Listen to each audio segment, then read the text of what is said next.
those persons who have gone before us to ensure that we are celebrating who we are as Jamaicans and as a people. And rightly so, because as right excellent Marcus Messiah Garvey said, a people without the knowledge of their past, their history, their culture, their heritage is like a tree without roots. Absolutely. And look at this particular aerial shot. Wow. Breathtaking shot here of the National Heroes Park. And if I may borrow a line from Act 1, Scene 2 of Jean Anouilh's The Rehearsal. It says, don't make the mistake of believing it's enough to reproduce the realities of life. The object of art is, is to give life to shape. Wow. Giving life to shape, and this applies to photography and videography, it is even more interesting. And this particular area on which the National Heroes Park now stands was once one of the most popular spots here in Kingston, and for 101 years, over 101 years, the land was the center for horse racing in Jamaica. Yes, yes. When I came to Kingston, it was called Cycle Sports on a Friday night. Talk That to is us about that a little bit. that is long, hundreds of years before you were born. Yeah.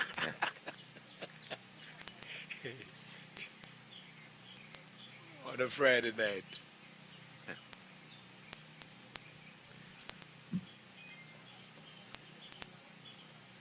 That's right. And so the floral tribute um, welcoming the dignitaries this morning, or the representatives of or the officials this morning with Mr. Dean Roy Bernard, is the permanent secretary in the Ministry of Culture, Gender, Entertainment, and Sport. And of course, uh, what a beautiful um, painting there. Right, excellent. Yes, Sam Sharpe. Sam Sharpe.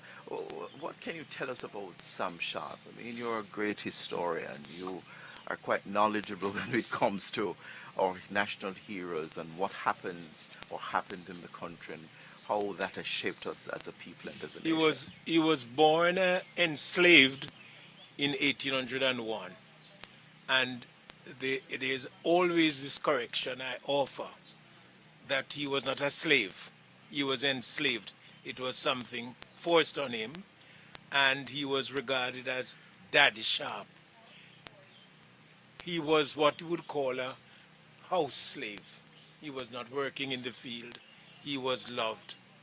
And you know, it's almost emotional, Mr. Atkinson, as we meet here today, because one never forgets our own Professor Colin Channer, who went to Meadowbrook High School, and we have two representatives behind us, a representative from Meadowbrook, where Professor Colin Channer said, our ancestors did not come through immigration.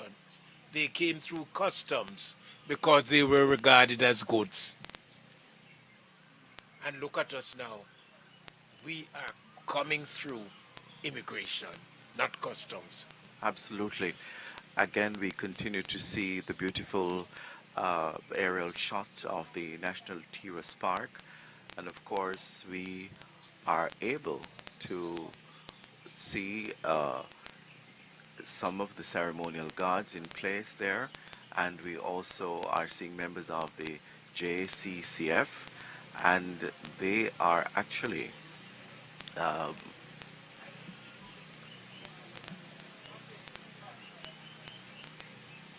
well dressed in their official uniform, and of course the kind of discipline that they have um, for such an event such as this is just absolutely Yes, amazing. really, yes, yes. Right. It is And said that order is heaven's first law. is So it? we embrace that. Indeed. That is a message to us as a country to have some order. Order. Indeed. Mr. Crawford, this particular landmark has seen so much or so many historical events. Shed some light on that for us, for all our viewers who are tuning in. You mean the Heroes, Heroes Park, the indeed. National Heroes Park? Yes. Well, you said before that it was a race course. And I told you that when I came to Kingston, it was for cycle sports. And the records state that the Kingston Council purchased the property in 1818. That was a very wise buy. And then in 1838, remember, grand festivities were held, emancipation, we were free, and a significant event in 1838 that some of us would not perhaps know or do not remember, that it was only in 1838 when we became free, we were given a surname. I suppose you would be called what? Not Badu. That's the name of a Nasheed. You'd be given a more respectable name. You would be Son Son. But Badu is not it's not a bad thing, though. No, no, no, I love Badu. But seriously, we were given a surname. And I never forget Bert Samuel stating that he went to the Registrar General looking for this person's name.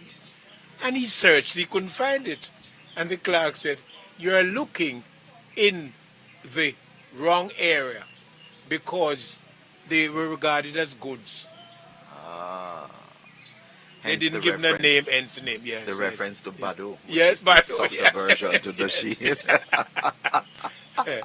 just a wonderful shot there.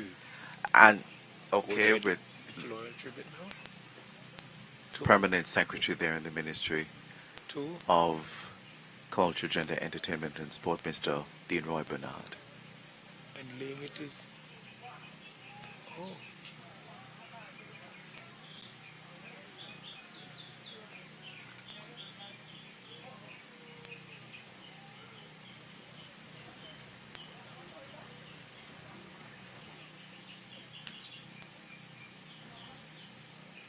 And he accompanied Councillor Sarah Marshall, representing His Worship, the Mayor, Andrew Swaby, JP, Mayor of Kingston, and that tribute, floral tribute, was laid at the monument to the right excellent Nanny of the Maroons. A very powerful woman indeed, Mr. Crawford. I'm so glad you used that expression, Yes. powerful, because she was hesitant about the signing of the treaty, and she walked from. Swaby, JP, Mayor of Kingston, and that tribute, floral tribute, was laid at the monument to the right excellent Nanny of the Maroons. A very powerful woman indeed, Mr. Crawford. I'm so glad you used that expression, Yes. powerful, because she was hesitant about the signing of the treaty, and she walked from Moortown to a compound through the middle of the island, and she stopped at Scott's Hall to tell her brother not to sign the treaty because you cannot sign a treaty in a language you do not understand. And so there's the photo up there, and we see members of the Jamaica Constabulary Force in the background, and the protocol officer accompanying the councillor back to her vehicle, where she'll make her way to the indoor sports center. And we want to say thanks to Mr. Bernard, the Permanent Secretary in the Ministry of Culture, Gender, Entertainment and Sport, representing the Honourable Minister Grange, Olivia Grange, OJ, CDMP, and he will be receiving and welcoming all the officials this morning at the National Heroes Park. Minister Grange will be representing the Most Honourable Juliet Holness this morning, Member of Parliament and Speaker of the House of Representatives, and giving church service. Yeah. Minister Grange, in her speech, said that we are the descendants of great leaders, individuals who refuse to be defined by circumstance, but instead stoutly defied the imposition of any kind of oppression. And this enduring spirit embodied by our esteemed national heroes continues to inspire us through countless challenges and triumphs. Wow. That's the homework for us. That's the homework for us indeed. And we are praying, sir, that the teachers don't write at the bottom of the essay, "can do better." Absolutely. And so we're witnessing the arrival of the Honorable Mr. Justice Brian Sykes, OJCD, Wow. Chief Justice, and he will be uh, laying his floral tribute at the monument to the Right Excellent Samuel Sharpe. Again, the Permanent Secretary in the Ministry of Culture, Gender, Entertainment and Sport, Mr. Deanroy Bernard. He will be welcoming uh, Chief Justice Brian Sykes on behalf of the Minister of Culture, Gender, Entertainment and Sport, the Honourable Olivia Grange, OJCD MP, and she will be representing the Most Honourable Juliet Holness this morning. And we will see them, or we are witnessing them, making their way to that designated monument, and that's where they will lay their floral tribute this morning. Mr. Crawford. I should tell you, Justice Sykes is from your favorite parish, And what is that? Portland. Portland. Right? His mother was a teacher Absolutely. at Ditchfield Elementary School, and his father was the secretary for what we know today as JCDC Portland Festival, one of the festivals. And the executive director Yes. of the JCDC there, Honorable. Mr. Lenford Salmon, Yes. and Chief Justice Brian Sykes is greeted by the protocol officer, as well as the Permanent Secretary in the Ministry of Culture, Gender, Entertainment and Sport, Mr. Deanroy Bernard. And they will make their way now to the designated monument to the Right Excellent Samuel Sharpe.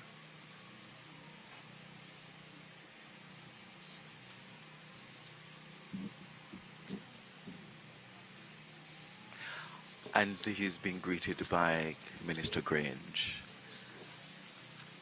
and she will accompany them to the designated monument. So wonderful to see her this morning, Oh, yes. and as always, she would not miss this opportunity for anything in this world. A very hard-working minister Yes, indeed.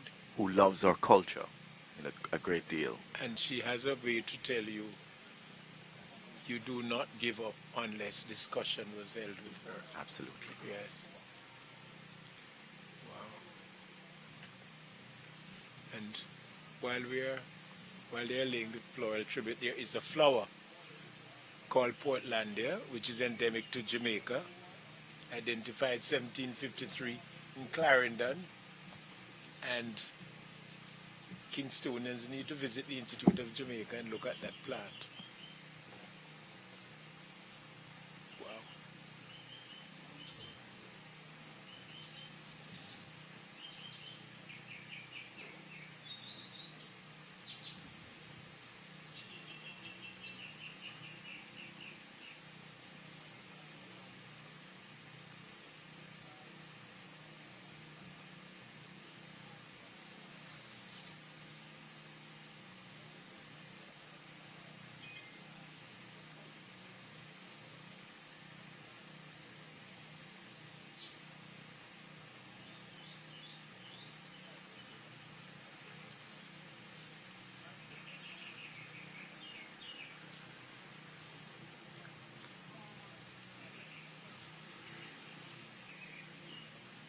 Just a photo opportunity there, and we are seeing the Honorable Mr. Justice Brian Sykes, OJCD Chief Justice, alongside the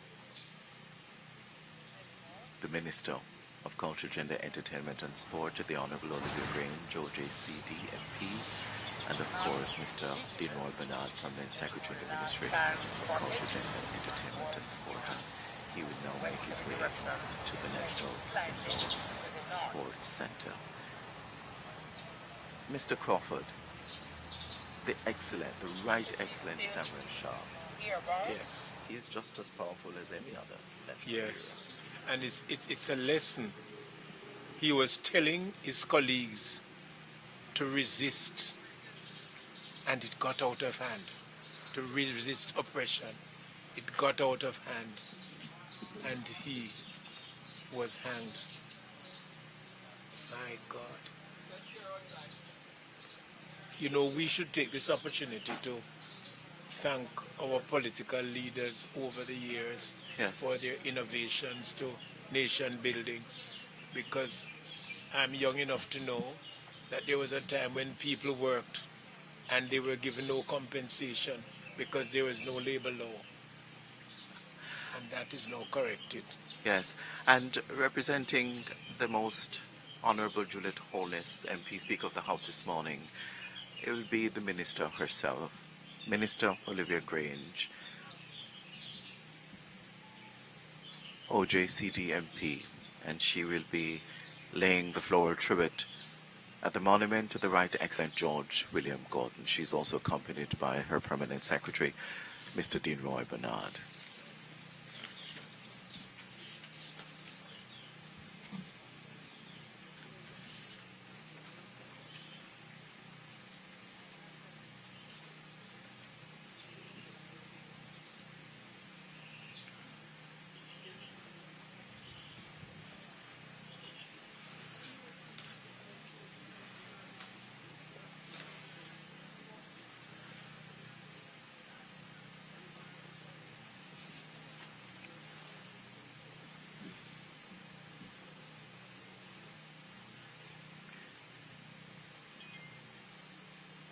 What a great honor it is, Mr. Yes. Crawford, to just be a part of this, especially when you can say thank you Thank you to them. And to them. as you speak about Right Excellent George William Gordon, I don't know if you drive by Russellite quite often and perhaps pass his old home without realizing it. Without realizing it indeed. And the next floral tribute will be laid at the monument to the Right Excellent Paul Bogle, and that will be done by Senator the Honorable Thomas Tavares Finson, OJCD JP, President of the Senate. And the beautiful shot there of the monument to the Right Excellent Bustamante. Yes, yes. Again, we are seeing the monument here, a very, very important part of our history.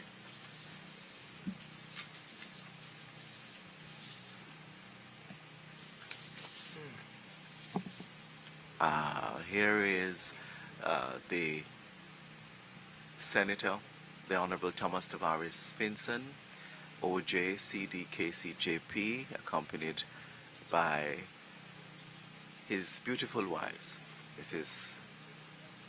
Tavares Finson, greeted by the Minister of Culture, Gender, Entertainment and Sport, and the Permanent Secretary in the Ministry of Culture, Gender, Entertainment and Sport, Mr. Dean Roy Bernard. And he's being accompanied to the monument to lay his floral tribute to the Right Excellent Paul Bogle.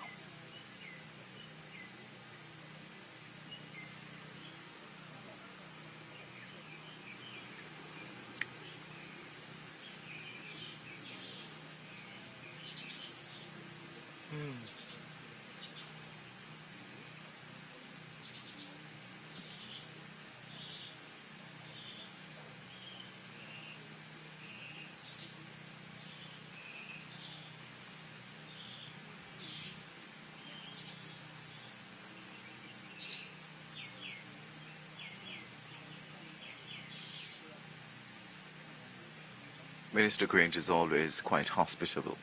Indeed. Yes, Indeed. quite hospitable And as she indeed. stands beside Right Excellence, the image of Right Excellent Paul Bogle, Yes. we should remember that he walked return journey from Stony Gut to Spanish Town, 80 miles, and the governor denied him entry. I always yearned that one day the space will be named Bogle House. Bogle House indeed. But what does that say about us as a people being persistent in achieving what we believe is rightfully ours? Remember what I said about the school report? Can do better. Can do better. Can do better indeed. And Minister Grange is accompanying the President of the Senate, Senator the Honorable Thomas Tavares Finson and Mrs. Tavares Finson, to their vehicle and just exchanging pleasantries there. And the President of the Senate will now make his way to the National Indoor Sports Center.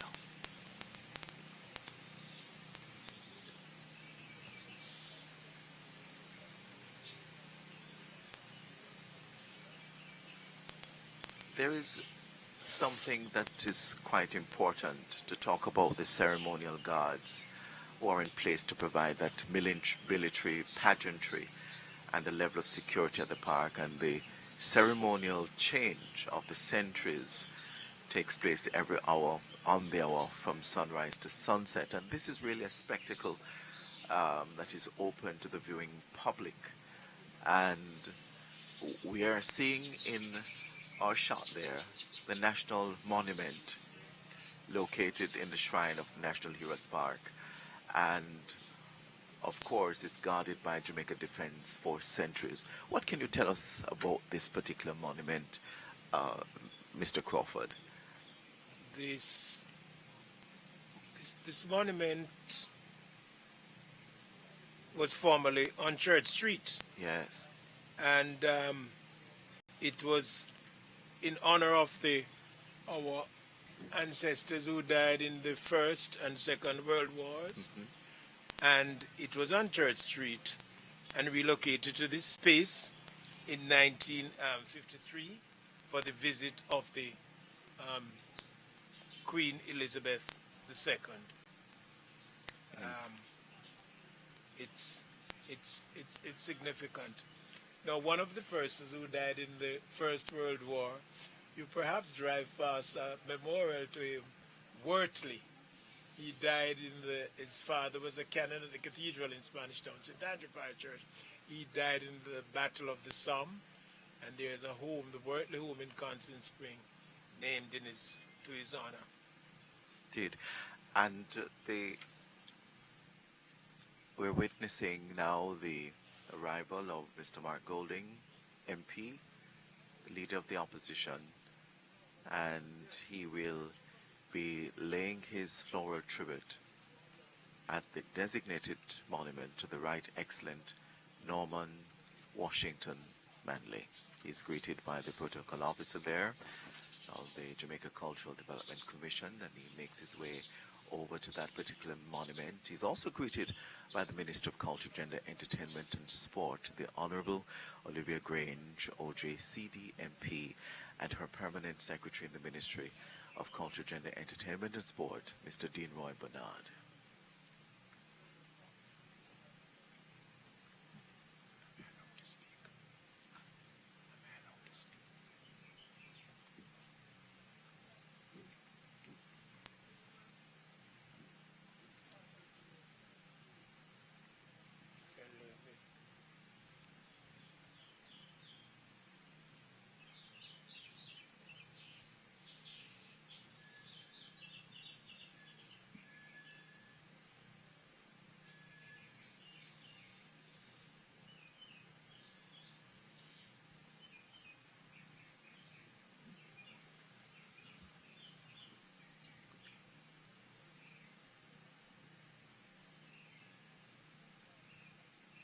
And it's now time for the cameras.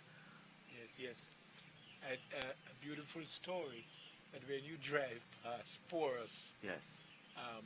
on the way to Mandeville, there's a little church in the corner as you drive out of Porus. The Methodist Church, that was where Right Excellent Norman Manley was, as they say in rural Jamaica, christened. He was baptized as a baby. Absolutely. So that I regard it as a site of memory. Site of memory. And it's all of this that we're witnessing here this morning is so fitting. It ties in quite nicely with the theme for Heritage Week 2024, One love, one people, one heritage on display here this morning. The love of Jamaica, or the love for Jamaica, the love for the people, the love for who we are, the love for those who came before us, who fought that fight, paved the way, so we can enjoy this freedom that we are enjoying today. Absolutely.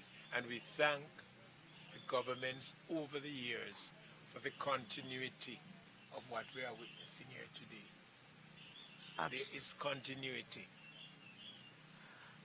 And there will always be continuity. Thank God. Now, Norman, the Right Excellent Norman Washington Manley, he has also made his own mark. Yes, he was awarded the Military Cross for gallantry during World War One. We just spoke about World War One, and he attended Beckford and Smith High School, what is now St. Jago High School, and the Jamaica College. And the leader of the opposition, Mr. Mark Golding, departs the National Heroes Park.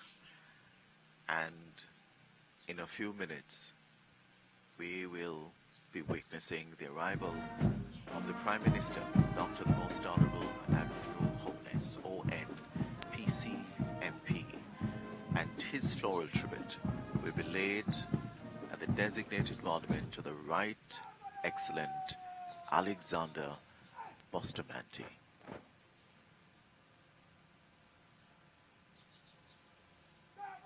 Alexander Bustamante, he too has made his mark And in history.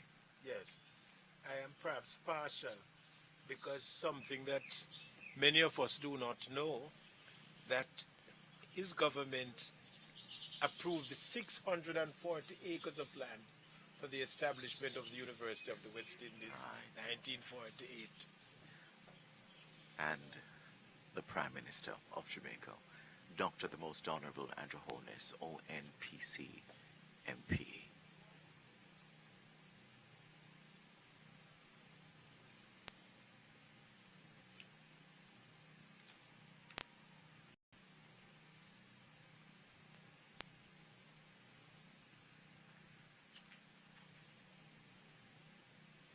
Prime Minister is greeted by the Minister, Host Minister, the Honorable Olivia Grange, OJ, CD, MP, and he now makes his way to the monument to the Right Excellent Alexander Bustamante.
And the cameras capture this very, very important moment. The Prime Minister has just laid his floral tribute at the designated monument to the Right Excellent Alexander Bustamante. He will now depart the National Heroes Park to make his way to the National Indoor Sports Center, and he's exchanging pleasantries there with the Minister, the Honorable Olivia Grange, OJCD, MP. Let's get back to the conversation about the Right Excellent Alexander Bustamante. That he gave his government approved the 640 acres for the establishment of the University of the West Indies. That is just wonderful. Which is Education as a absolutely, priority. absolutely. And as I said, that I'm partial because I taught at a primary school on Slipen Road that he built, Central Branch. And a lot of people who are listening this morning would not even have an idea what Central Branch is. That it's not in St. James, sir. It's Slipen Road. But the principal, the late principal, told me that the school was Conversorium on 3rd Street, and Hurricane Charlie, 51, destroyed it. And he saw Mr. Bustamante then at a wedding and told him about her plight. And the rest is history. But I thought I should share that. And it's very important indeed to share that bit of information. And as the Prime Minister departs the National Heroes Park, the final floral tribute this morning will be laid at the monument to the Right Excellent Marcus Mosiah Garvey. And that will be done by the Honourable Stedman Fuller, CDJP, Costas of Kingston, representing His Excellency, the Most Honourable Sir Patrick Allen, ONGCMG, CD, KSTJ, Governor General. Marcus Mosiah Garvey, so much to learn from this national hero. On a note I love, that he loved Amy's. He loved Amy's. His first wife, Amy Ashwood, he met her at East Queen Street debating function at the church, East Queen Street Baptist Church, and Right Excellent Marcus Garvey won the debate. And Miss Ashwood went up to him and said, "If you are Napoleon, I am your Josephine." The rest is history. Absolutely. Yes. And how important was that in terms of, really saying some powerful words there that would perhaps make a big difference. Propel him. Yes. Because as we said earlier, a people without the knowledge of their heritage is really a tree without roots. We are imitating other people. And do allow us to acknowledge Sir Philip Sherlock and Professor Nettleford, because they always taught us, you must create and not imitate. And think about it, as Jamaican, Is really a tree without roots. We are imitating other people. And do allow us to acknowledge Sir Philip Sherlock and Professor Nettleford, because they always taught us, you must create and not imitate. and think about it, as Jamaicans, we are very creative. Indeed. We are a creative set of people, and we really don't imitate anybody else in this world, any other culture. When you hear a Jamaican, when you see a Jamaican, the things that we do, is authentically Jamaican. Absolutely. And the international recognition is there in terms of our own creativity. Absolutely. And so we are witnessing the arrival of the Honourable Stedman Fuller, CDJP Costas of Kingston, representing His Excellency the Most Honourable Sir Patrick Allen, ONGCMG, CDKSTJ, Governor General, and he's greeted by the Minister Olivia Grange, OJ, CDMP, and the Permanent Secretary in her ministry, Mr. Dinroy Bernard. They now make their way over to the designated monument to the Right Excellent Marcus Mosiah Garvey, where his floral tribute will be laid.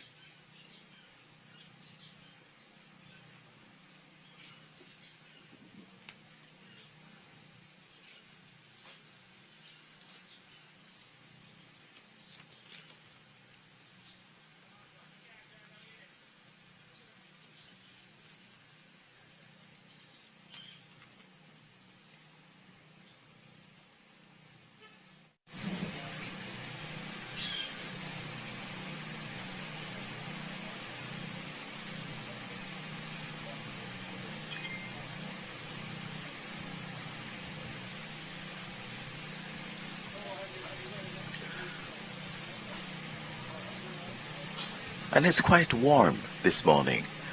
And of course, whatever opportunity you get to keep your face cool, Indeed. you're Indeed. going to ensure that Enjoy. you Yes, yes, enjoy yes. that moment. The photo Yes. opportunity there with the Honorable Stedman Fuller CDJP, Costas of Kingston, representing His Excellency the Most Honorable Sir Patrick Allen, the Governor General, and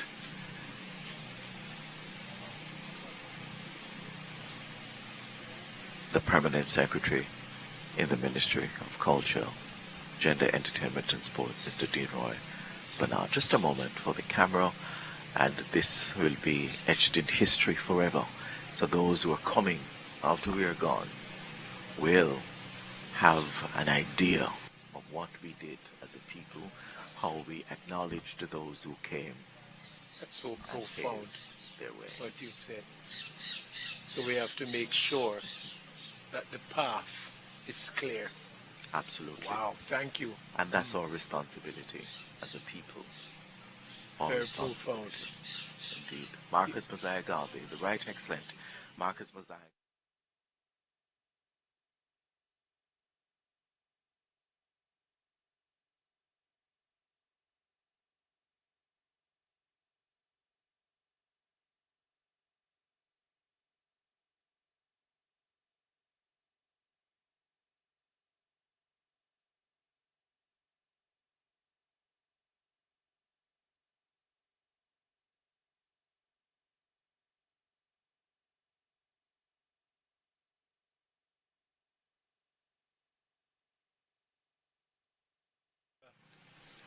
A famous hymn here.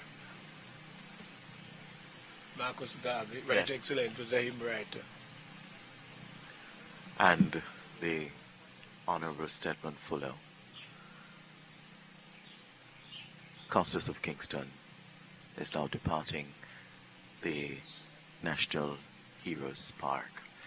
And this morning, our nation and those in the diaspora witnessed officials of state and government taking the time to salute the greatest names of this green isle of the Indies, our extraordinary men and women, our national heroes and heroine. And we say thanks to our officials of state and government this morning. What a great morning this has been, Mr. Crawford. This And we beautiful thank you very much. Thank you very spectacle. much. Beautiful spectacle there. And it really was a pleasure to have come to you live from the National Heroes Park in Kingston, Jamaica, for Salute to the Heroes. And we just want to say thanks to our technical team here on location at the National Heroes Park, the JCDC and the Office of the Prime Minister Protocol Officers who are represented here today, members of the Jamaica Defence Force, JDF, the Jamaica Constabulary Force, JCF, and members of the Jamaica Combined Cadet Force. The National Salute to our Heroes is produced by the Jamaica Cultural Development Commission in collaboration with the Creative Production and Training Center, CPTC, agencies of the Ministry of Culture, Gender, Entertainment and Sport under the guidance and leadership of the Minister, the Honorable Olivia Grange, OJCD MP. In a short while, we will be joining Stacey and Smith live inside the National Indoor Sports Center for the broadcast of the Ceremony of Investiture and Presentation of National Honors and Awards 2024. Over 150 men and women will be recognized for their outstanding contribution to making Jamaica a great nation. The ceremony will be presided over by the Governor General of Jamaica, His Excellency the Most Honorable Sir Patrick Allen, ONGCMG CDKSTJ, and we'd like to say Happy Heroes Day, Jamaica, no matter where you are in the world, and no matter where you took the opportunity to witness our broadcast this morning, a very important part of our history. Mr. Crawford, I like to call you Dr. Crawford. Thank you so much. You are so generous. And thank you for your continuity of purpose. Good morning and happy Heroes Day, Jamaica. My name is Stacey Ann Smith, and it is my absolute pleasure to be part of this amazing team that will be bringing you the 2024 Ceremony of Investiture and Installation and presentation rather of national honors and awards.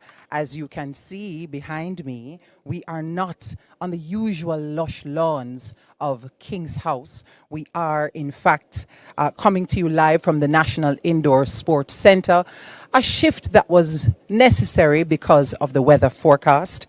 But I promise you, whether indoors or outdoors, we will definitely be bringing you all of the sights and sounds of this highly anticipated national event. Today we stop to recognize 232 persons for their service and contribution to national life. Among the honorees this year, entrepreneur extraordinaire and philanthropist Gary Butch Hendrickson, government ministers, the Honorable Edmund Bartlett and Dr. Horace Chang. We have retired banker Minna Israel, international dancehall artist Moses Beanie Man Davis and Rodney Bounty Killer Price, chairman of the Council of Legal Education, King's Council, Jacqueline Samuels Brown, moderator of the United Church of Jamaica and the Grand Caymans, the Right Reverend Gary Harriott, and head of psychiatry and Department of Community Health at the University of the West Indies, Professor Wendell Abel. And those 232 award recipients comprise 8 persons who are to be conferred with the Order of Jamaica. 30 will receive the Order of Distinction in the rank of Commander. 38 will receive the Order of Distinction in the rank of Officer. 2 civilians will receive the Badge of Honor for Meritorious Service. That should be 2 civilians will receive the Badge of Honor for Gallantry. 35 will receive the Badge of Honor for Meritorious Service, and 35 for the Badge of Honor for Long and Faithful Service. Members of the uniformed services will also be honored this morning. They include 6 from the Jamaica Defense Force, 26 from the Jamaica Constabulary Force, 27 from the Department of Correctional Service, and 24 from the Jamaica Fire Brigade, who will be bestowed with a Medal of Honor for Meritorious Service. We also have 1 posthumous award for gallantry for a member of the Jamaica Constabulary Force, and you will hear more about that remarkable feat of bravery as our proceedings progress this morning. The ceremony of investiture and presentation of national honors and awards will feature the usual pomp and pageantry that this event is known for.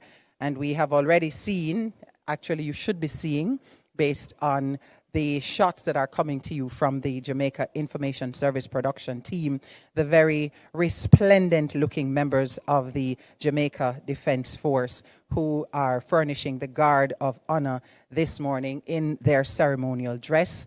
Lining up, we also have other members of the JDF with their musical instruments getting ready to march onto the parade ground. Our broadcast comes to you live courtesy of the team from the Jamaica Information Service, carried on free-to-air television stations in Jamaica and streamed on the GIS website, gis.gov.jm, and on the social media platforms of the GIS as well.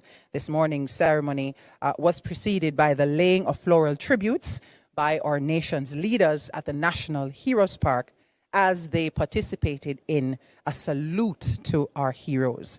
We are anticipating the arrival of Prime Minister Dr. the Most Honorable Andrew Holness and Governor General His Excellency Sir Patrick Allen as they make their way to the National Indoor Sports Centre. While we await their arrival, we have some behind the scenes insights on a few of the awardees. Receiving a national award is an awesome achievement, and we congratulate all the recipients today. In the days leading up to this ceremony, the GIS reached out to a few honorees to get their reactions, and we have this feature for you now.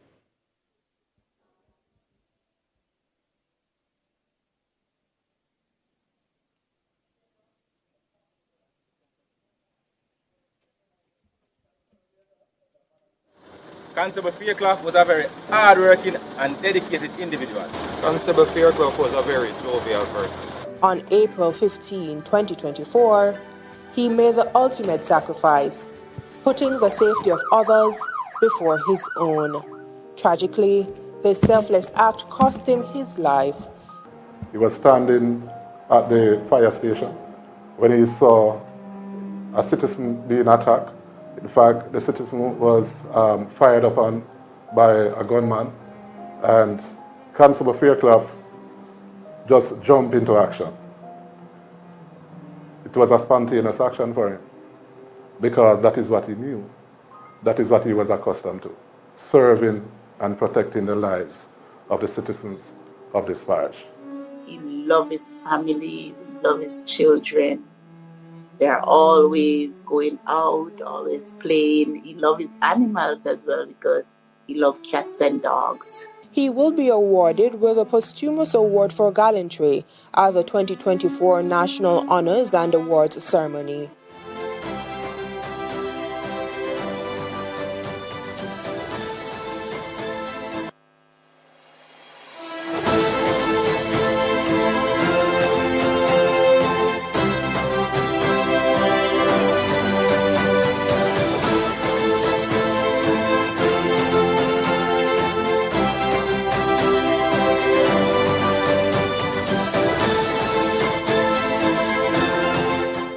In the realm of child protection, there are those whose dedication goes above and beyond the call of duty. They ensure every child has a chance to thrive. Today, we honor 3 exceptional individuals who exemplify this commitment.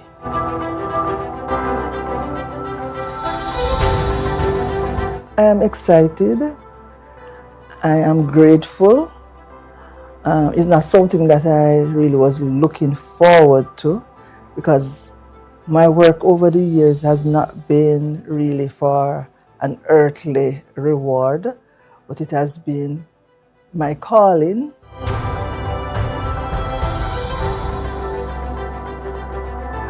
I'm elated about getting this award because it has told me that I am here for a reason and for a purpose.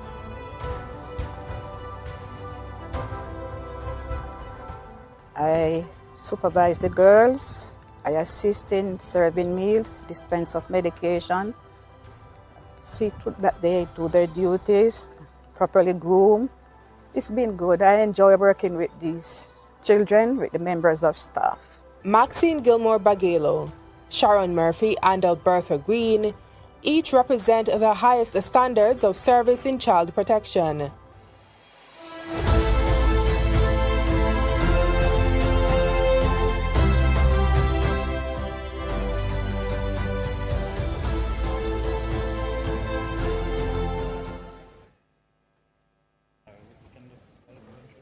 If you're just joining us, ladies and gentlemen, you are now looking at the Guard of Honor formed up on the outside of the National Indoor Sports Center. if you're just joining us, I'm Stacey Ann Smith, and we're bringing you the live broadcast of the 2024 Ceremony of Investiture and the presentation of National Honors and Awards, coming to you from the National Indoor Sports Center in Kingston, Jamaica. You're seeing there the arrival of Member of Parliament Anthony Hilton and his wife, arriving for the start of the proceedings. In a few minutes, you will see our award recipients walk up to the platform one at a time to receive their national honor from His Excellency Governor General, the Most Honorable Sir Patrick Allen. And note, the Acting Chief of Defence Staff is Brigadier Mahatma Williams, acting on behalf of our Chief of Defence Staff. More arrivals at this time?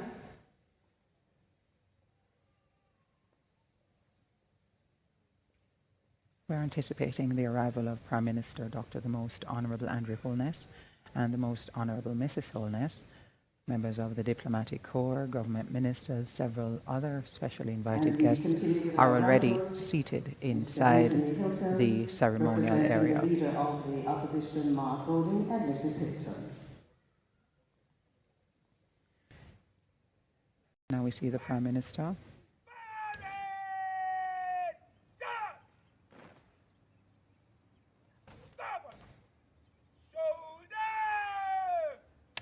And now we see the Head of State Protocol, Ambassador Sandra Grant Griffiths, escorting the Prime Minister in, and the Acting Chief of Defence Staff, Brigadier Mahatma Williams, escorting the Most Honourable Mrs. Juliet Holness into the National Indoor Sports Centre. The Prime Minister will mount the saluting gates.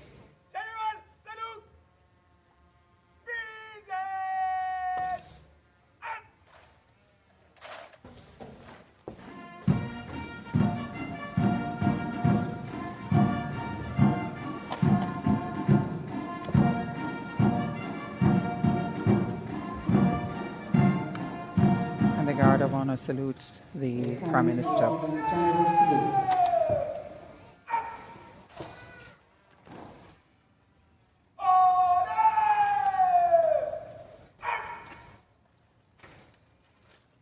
The Guard of Honor is furnished by the 2nd Battalion, the Jamaica Regiment. The Prime Minister will now be guided to his seat in the ceremonial area by Ambassador Sandra Grant Griffiths, Commander of the Order of Distinction and Justice. Ladies and gentlemen, please stand for the Prime Minister, Dr. the Most Honourable Amber Holness, a member of the Order of the Nation, Privy Councillor and Member of Parliament, and the Most Honourable Mrs. Holness.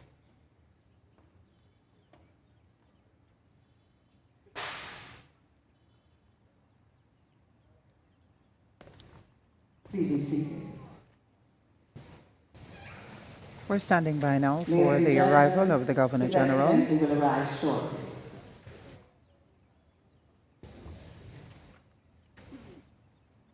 And as you can see on your screen, the Guard of Honor is anticipating the arrival of the Governor General, His Excellency the Most Honorable Sir Patrick Allen. And once the Governor General arrives, he will receive a royal salute. He will be invited to inspect the Guard of Honor. Following that inspection, he will receive a second royal salute.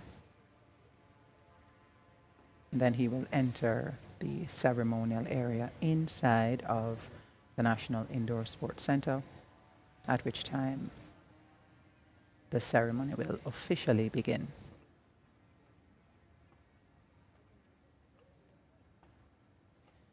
The Guard of Honor is furnished by the 2nd Battalion, the Jamaica Regiment, under the command of Commanding Officer Lieutenant Colonel Anthony Lyside. The Guard of Honor is accompanied by the Jamaica Defence Force massed bands and the Jamaica Regiment Corps of Drums. We will have several musical selections today. We will hear from some very talented Jamaicans, Mr. Sanchin, the Ashe Company, and of course, the very talented military band.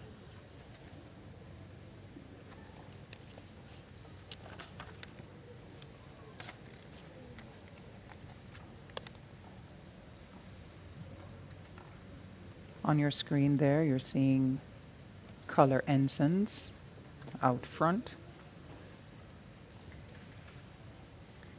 bearing the King's colors.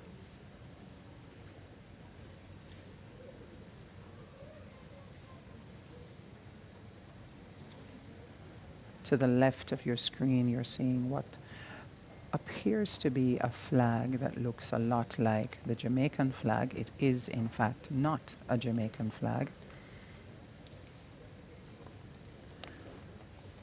They are called colors and regimental colors of the Jamaica Regiment. The King's colors on the left and the regimental colors on the right. During the royal salute, you will see those ensigns do what is referred to as a sweeping of the colors.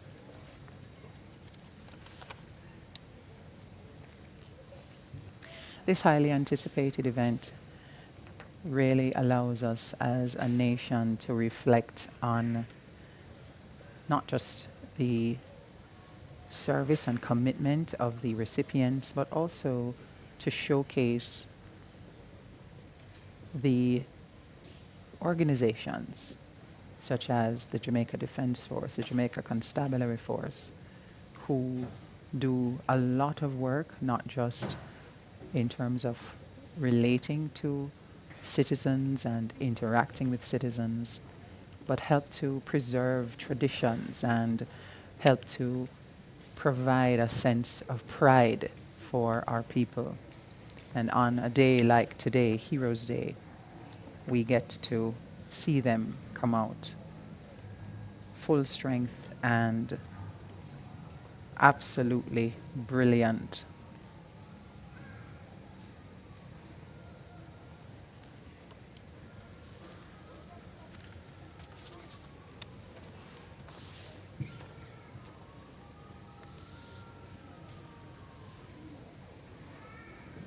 We hear the strains of the siren, which suggests that the Governor General, yes, in fact, has arrived.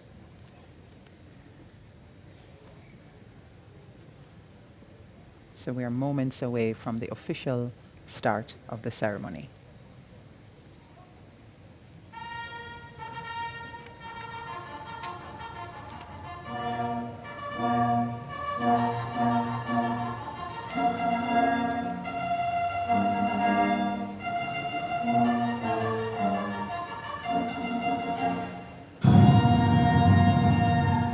Ladies and gentlemen, please stand for the arrival of His Excellency the Governor General, the Most Honorable Sir Patrick Allen, Member of the Order of the Nation, Knight, Grand Cross of the Most Distinguished Order of St. Michael and St. George, Commander of Order of Distinction, Knight of the Grace of the Most Venerable Order of the Hospital of St. John of Jerusalem. Please remain standing. The Governor General is now being escorted to the saluting base by Brigadier Mahatma Williams. He is attended by Lieutenant Colonel Anthony Lyside, Commanding Officer, 2nd Battalion, the Jamaica Regiment, and Major Mario Sahadeo, aide-de-camp to the Governor General. Please remain standing for the royal salute.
You're seeing on your screen Major Gale, who will approach the Governor General and invite him to inspect.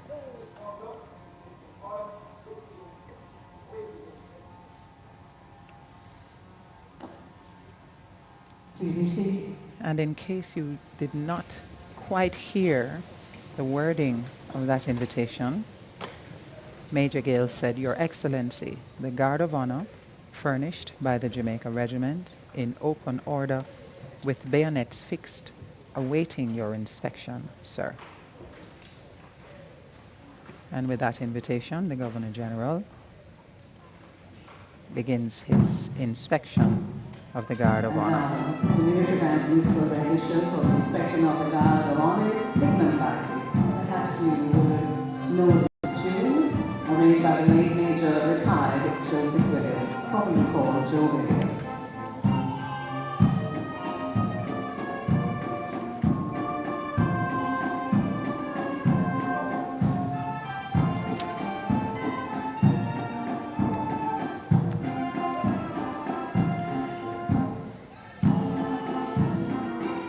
This is the 2024 ceremony of investiture and presentation of national honors and awards. My name is Stacey Ann Smith, and I will be working alongside the orator for this morning's ceremony, Ms. Faye Ellington. We're bringing you the event live with the kind support of the production team of the Jamaica Information Service. You will also see our sign language interpreter, Antoinette Aiken, who will be providing support for the hearing impaired.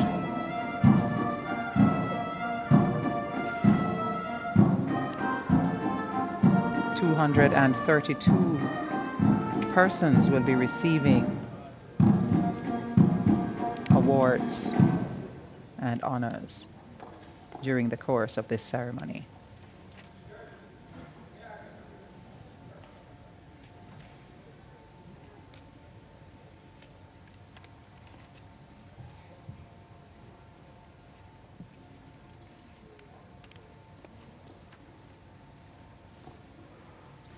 The Governor General makes his way back to the saluting dais,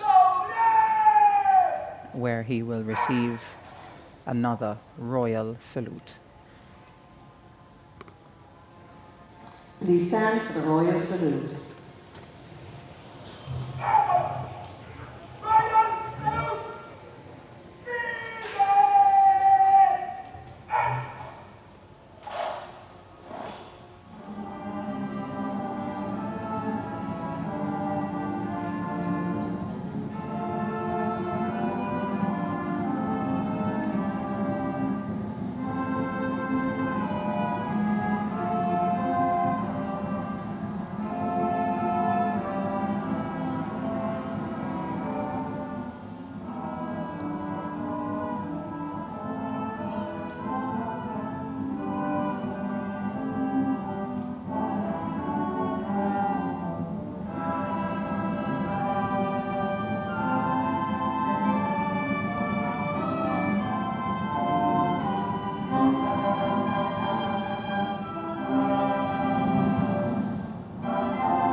We're gonna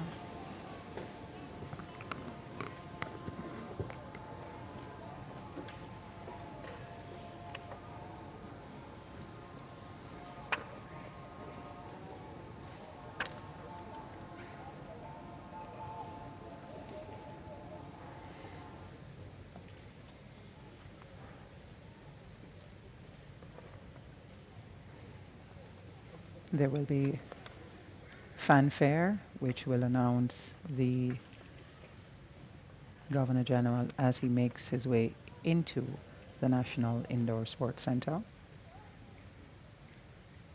signaling the start of the proceedings.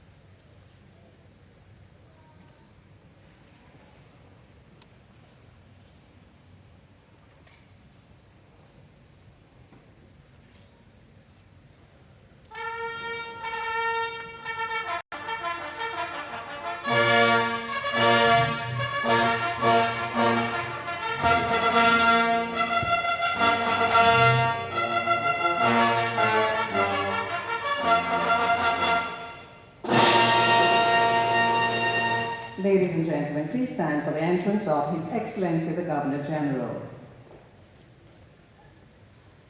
And you remain standing immediately after he's entered for the playing of the national anthem.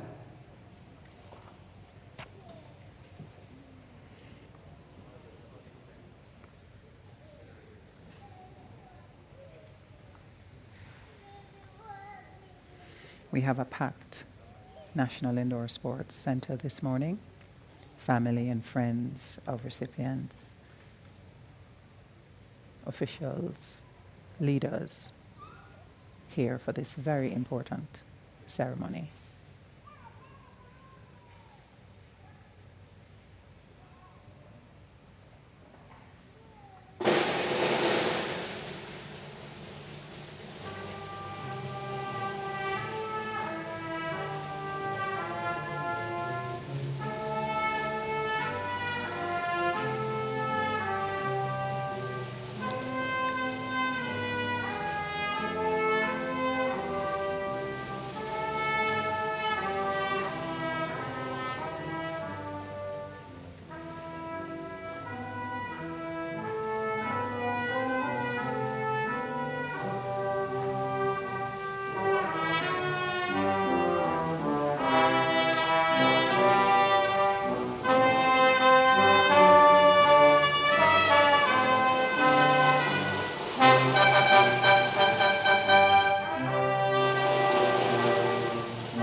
Please be seated.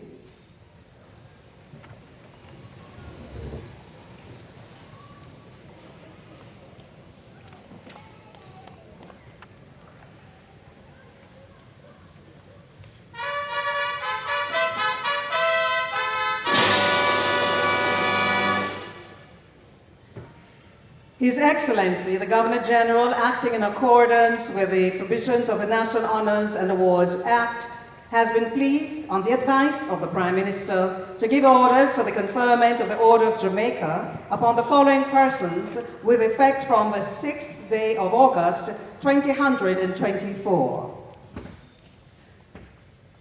Professor Wendell Dwight Abel, Officer of the Order of Distinction and Justice of the Peace, for outstanding and invaluable contribution to psychiatry, particularly in the area of mental and community health. Professor Wendell Abel is Head of Community Health and Psychiatry in the Faculty of Medical Sciences at the UWI. Over the years, he has received many accolades for his outstanding research on mental health and his community-based initiatives that are designed to help persons with mental illness.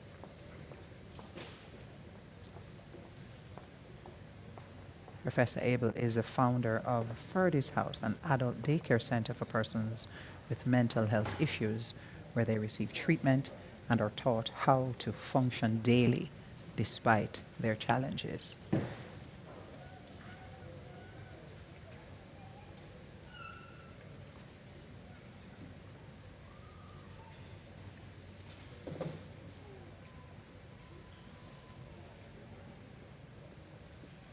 The Honourable Edmund Curtis Bartlett, Commander of the Order of Distinction and Member of Parliament, for invaluable contribution to the field of tourism, promoting human resource sustainability and climate resilience, and for 40 years in the public service, including over 38 years of representational politics and 21 years as a government minister.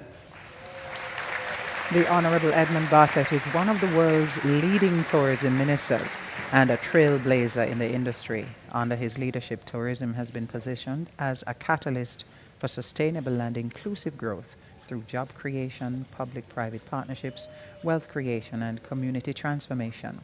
He pioneered the establishment of the Global Tourism Resilience and Crisis Management Center at the UWI, and there are now several global satellite sites The centre plays an important role in building resilience against various disruptions in the tourism sector. Minister Bartlett has also championed the development of the Tourism Workers Pension Plan.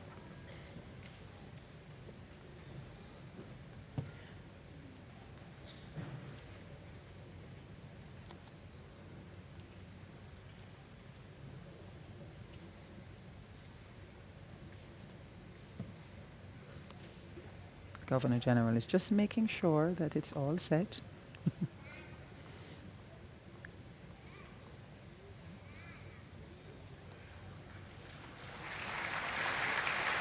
The Honourable Dr. Horace Anthony Chang, Commander of the Order of Distinction and Member of Parliament, for outstanding contribution to public service and politics, including over 31 years of representational politics and 22 years as a government minister.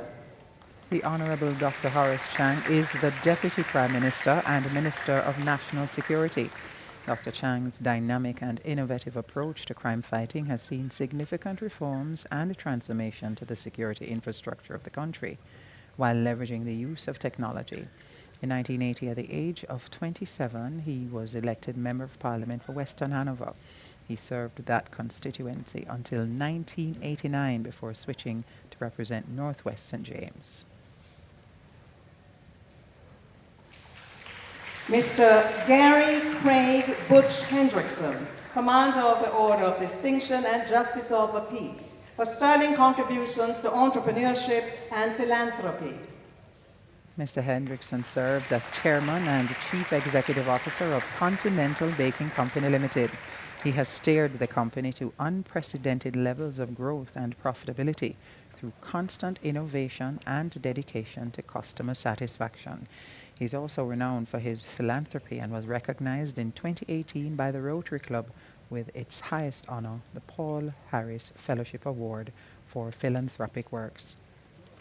Inducted into the PBCJ Hall of Fame in 2016, Mr. Hendrickson received the American Friends of Jamaica Humanitarian Award in the same year. Her Excellency Audrey Patrice Marks, for outstanding service to the government and people of Jamaica in her contribution to economic development through entrepreneurship in pioneering Jamaica's electronic bill payment industry and for the promotion of social development enterprises, as well as for the diplomatic representation and nation building. Ambassador Marks is Jamaica's 13th ambassador to the United States of America and the permanent representative of Jamaica to the Organization of American States, the OAS.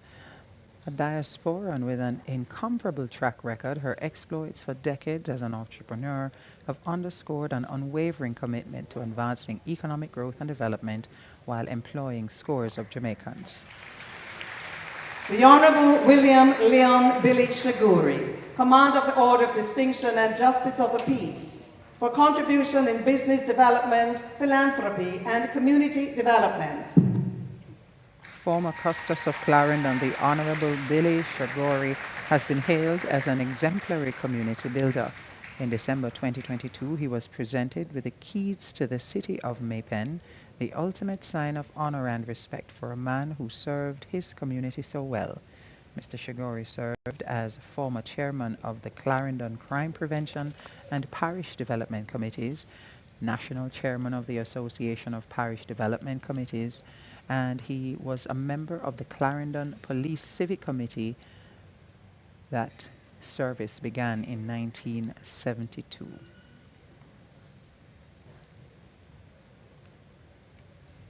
Known also for his philanthropic efforts, he has touched almost every sector, including education, health, and infrastructure. Mr. Littleton Ovell Tanny Shirley, Commander of the Order of Distinction, for sterling contribution to the public and private sectors. Mr. Shirley has been described as a businessman extraordinaire who has been serving the Jamaican people through public and private sector boards and organizations for close to 50 years. He's currently chairman of the Factories Corporation of Jamaica and is leading the charge to change the economic footprint for communities across the island through the construction of urban centers to facilitate growth, efficiency, and prosperity. He also serves as chairman of the Kingston Free Zone Company Limited, a subsidiary of the Port Authority, and vice chairman of the Health for Life and Wellness Foundation of the Ministry of Health and Wellness. Senator Donald George Webby, Commander of the Order of Distinction, for sterling contribution to business and entrepreneurship. The insignia will be received by his daughter, Miss Stephanie Webby. Senator Webby is Group Chief Executive Officer at Grace Kennedy Limited. He has led the group's local and international expansion, especially in the areas of banking, investments, and insurance services, and has directed the listing of the company in other Caribbean territories. Under his leadership, Grace Kennedy acquired 100% ownership of First Global Bank and is now a wholly owned subsidiary of the company. Ladies and gentlemen, may I have your cooperation and attention? Could you kindly put your phones on silent or turn them off? Thank you. His Excellency, the Governor General, acting in accordance with the provisions of the National Honours and Awards Act, has been pleased, on the advice of the Prime Minister, to give orders for the conferment of the Order of Distinction upon the following persons with effect from the 6th day of August, 2024. For appointment as members of the Order of Distinction in the rank of Commander. Professor Mohammed Hussein Ahmad, for contributions to the field of agri-sciences and genetic engineering. Professor Ahmad is the founding director of the Biotechnology Center at the University of the West Indies, which opened in 1990. Mr. Gary Mark Barrow, JP, for contribution to national development through the advancement of public utilities, in particular telecommunications and energy. Mr. Barrow is the former Chief Operating Officer of the Jamaica Public Service Company, a job from which he retired in October 2023. Prior to that, he was the Chief Technology Officer at the JPS.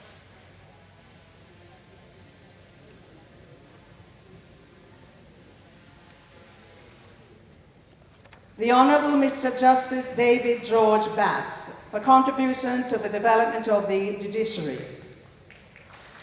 Mr. Justice David Batts is a Supreme Court judge and author of the book The Law and Constitution for Every Jamaican. Over the years, he has made significant contribution to the practice of law through his advocacy as counsel and presentations on legal education for judges and attorneys at law.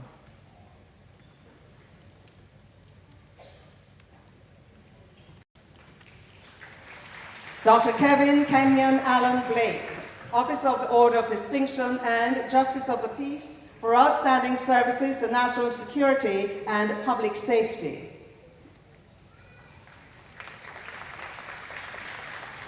Dr. Blake is unable to be with us this morning.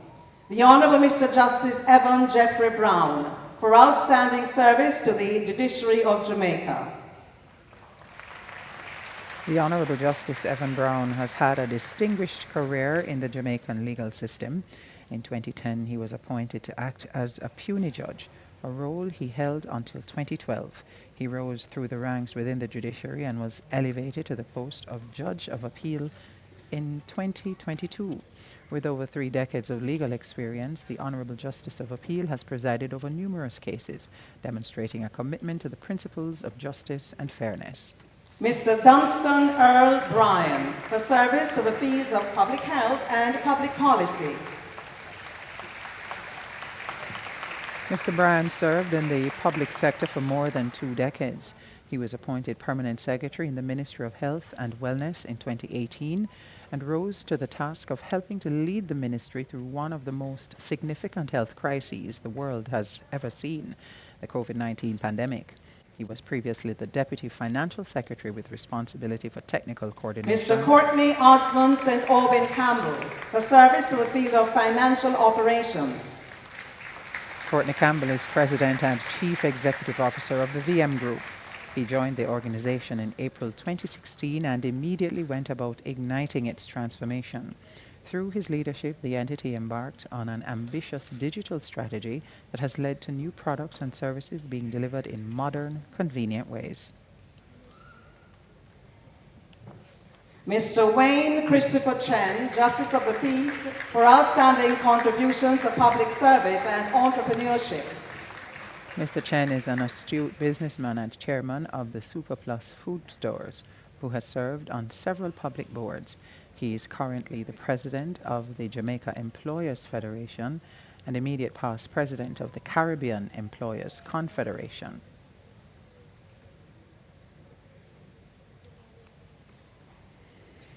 Bishop Stanley George Clark for service to the fields of religion and leadership.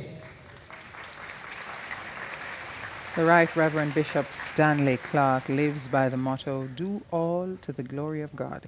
This has been demonstrated through his 15 years of service to the National Leadership Prayer Breakfast Committee, serving as its secretary, vice chairman, and chairman.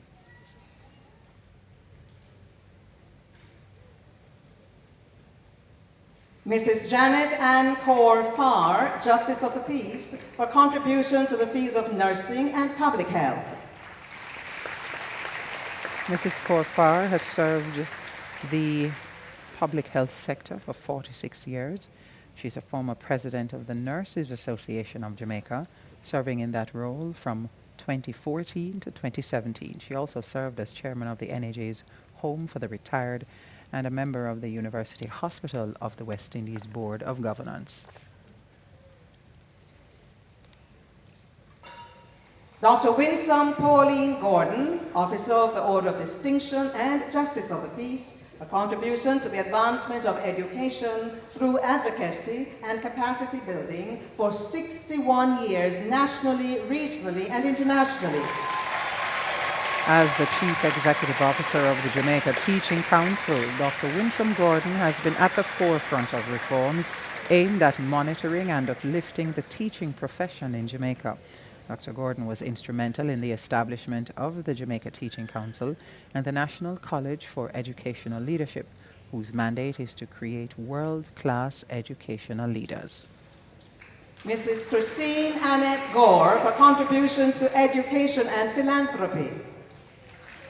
Mrs. Gore is an attorney at law and philanthropist who has provided selfless service to her fellow Jamaicans and national institutions for decades. Mrs. Gore has worked on numerous fundraising initiatives to benefit children and young people with special emphasis on education, the environment, family life, sports, and health. The Right Reverend Gary Lloyd Harriott for service in the fields of religion, ecumenism, and social advocacy. The Reverend Gary Harriott has been contributing to nation building for more than 30 years. His is an easily recognized voice as he leads the nation in noonday prayers on RJR 94 FM on weekdays. He is moderator and head of the United Church in Jamaica and the Cayman Islands. Ms. Minna Adriana Israel for services to the banking sector, educational development, and for public service. Mrs. Israel has given outstanding service to the banking and financial sectors in Jamaica. She was the first woman to be elected president of the Jamaica Bankers Association, where she served from 2009 to 2011. She was the president and country head of RBC Royal Bank, also known as RBTT Bank, Jamaica, and executive vice president and deputy CEO. Dr. Douglas Garfield MacDonald, Justice of the Peace, for service to the field of medicine in the area of obstetrics and gynecology. Dr. MacDonald has given over 35 years of service in obstetrics and gynecology at the Victoria Jubilee Hospital. He was instrumental in the establishment of the colposcopy unit in 1998, with funds collected from friends and private donors. He was also involved in the merging of the gynecological services previously located at the KPH. The Honourable Mr. Justice Bertram Anthony Morrison for contribution to the development of the judiciary. The Honourable Mr. Justice Bertram Morrison has contributed 30 years to the development of the judiciary. He has been a puisne judge of the Supreme Court since 2006. His work in the court, particularly in the criminal division, has been outstanding. He has contributed to the clearing of case backlogs in the country's court system.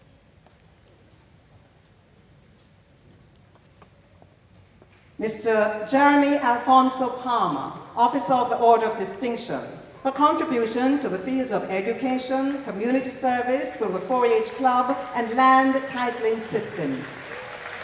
Mr. Jeremy Palmer has worn many hats in his lifetime: teacher, attorney at law, national president of the 4-H Club, politician, and senior elder in the Christian Brethren Assemblies of Jamaica Church. He has excelled in all of them.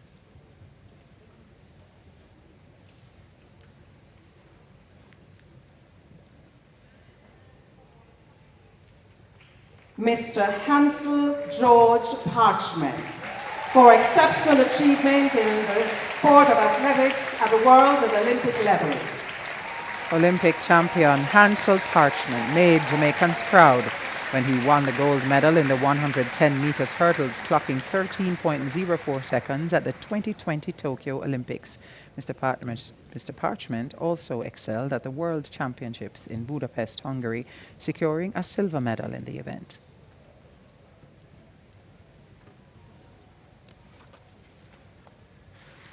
Mrs. Velma Estella Ricketts Walker, Justice of the Peace, for outstanding contribution to the public service. Mrs. Velma Walker is Commissioner of the Jamaica Customs Agency. In 1999, she joined the agency and rose through the ranks to become Assistant Commissioner, Compliance and Enforcement before serving as Commissioner. She is an IMF certified and trained Tax Administration Diagnostic Assessment Tool Assessor. Mrs. Jacqueline Arlene Claudette K. Samuels Brown, King's Counsel, for outstanding contribution to the development of law, advocacy, and legal education in Jamaica and the Commonwealth Caribbean. Mrs. Jacqueline Samuels Brown is a distinguished attorney at law who has been serving the legal field since 1980. She has built a reputation for her extensive experience in criminal, civil, constitutional law, and extradition and judicial review. She has also practiced in other courts across the English-speaking Caribbean. Mr. Howard Lincoln Scherer, for contribution to the fields of engineering and technology. Howard Scherer is the son of Jamaica's third Prime Minister, the late Honorable Hugh Scherer. He is the Chief Executive Officer at Hitachi Limited, an international Japanese firm in Canada. Although he is a well-established Canadian business executive, Mr. Scherer continues to maintain his ties to Jamaica.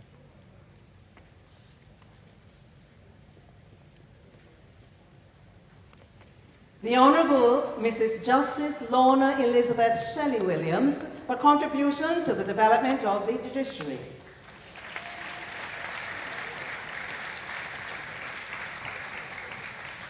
The Honourable Mrs. Justice Lorna Shelley Williams has contributed 38 years of service to the development of the Jamaican justice system. Currently, she is a judge of the Supreme Court. In legal circles, she has been described as an eminent and brilliant jurist.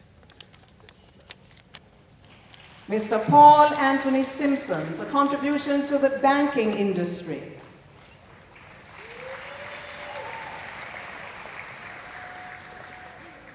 Mr. Simpson is the founder and chief executive officer of Cornerstone, an investment bank which has seen significant growth.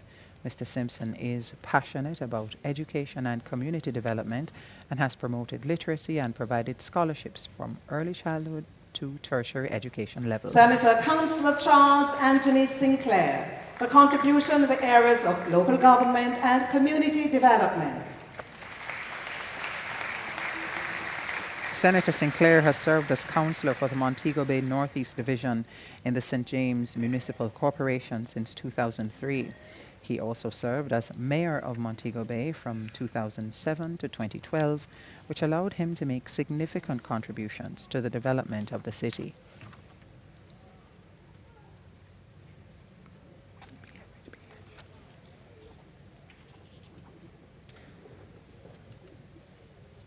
Professor Andrew James Spencer for contribution to the fields of tourism and education. Professor Andrew Spencer has been a visionary leader in the fields of tourism and education for over 18 years. He served for 4 years as Executive Director of the Tourism Product Development Company, TPDCO, where he played a key role in enhancing the country's tourism offerings. Professor Spencer is a passionate advocate for education and community service and Ambassador Arthur Burchell Stewart Stevenson, JP, for contributions to the development of football and the public service. Ambassador Stevenson has made outstanding contributions to the development of football, both as a national player and an administrator. He served as president of the Kingston and St. Andrew Football Association, CASAFA, and as a member of the board of directors of the Jamaica Football Federation. Mr. Winston Lloyd Watson for sterling contribution to the petroleum industry. Winston Watson retired from PetroJam in January 2023 after an illustrious career in the petroleum industry spanning 23 years. Under his leadership, PetroJam launched several initiatives to innovate and set standards to remain a leader in the industry. These include the introduction of ethanol gas and ultra-low sulfur diesel to the Jamaican market. Dr. Lincoln James Wright for service to the field of medicine and for contribution to community development.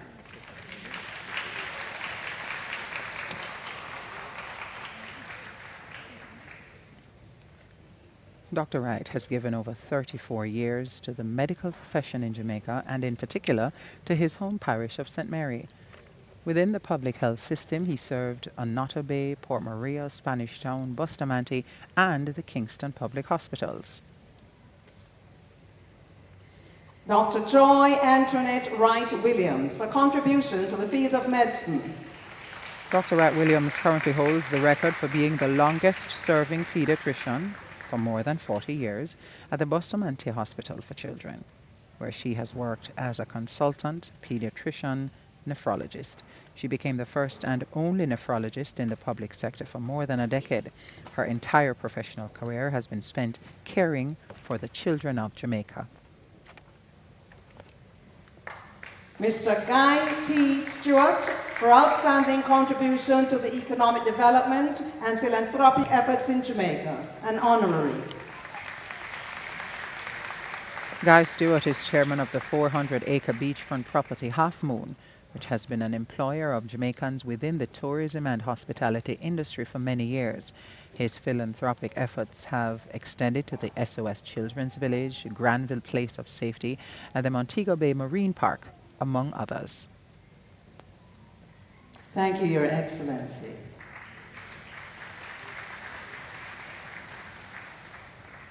We have our musical selection, the first of our musical selections for you at this time.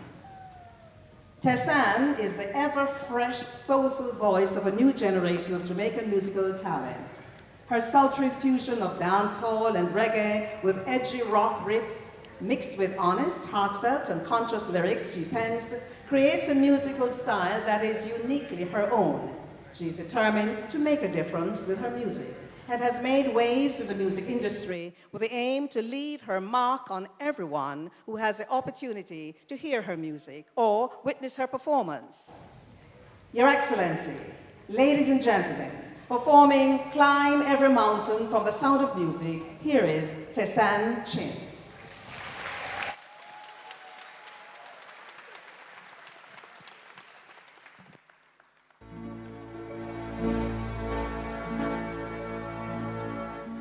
Climb every mountain, search high and low, follow every byway, every path you know.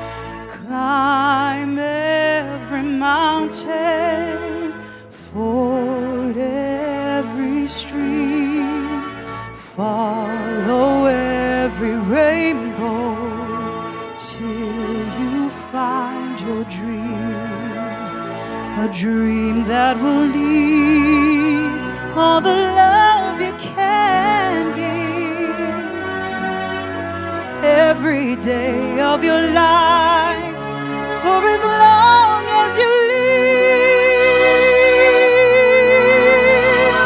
Climb every mountain, ford every stream, follow every rainbow till you find your dream. A dream that will need all the love you can give every day of your life for as long as you live. Climb every mountain, ford every stream, follow every rainbow till you find your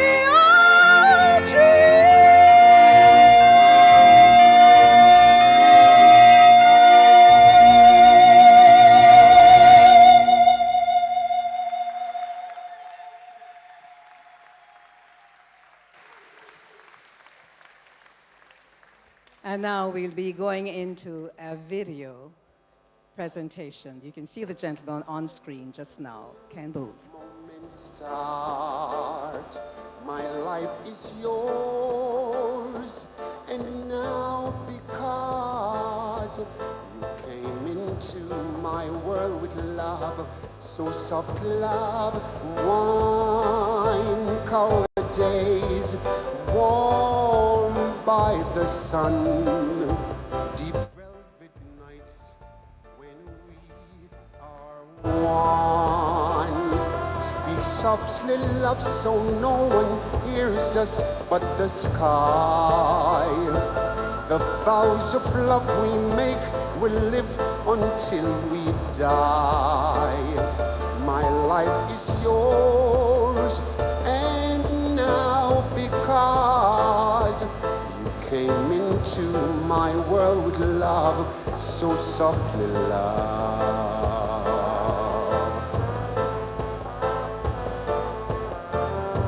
Speak to me softly.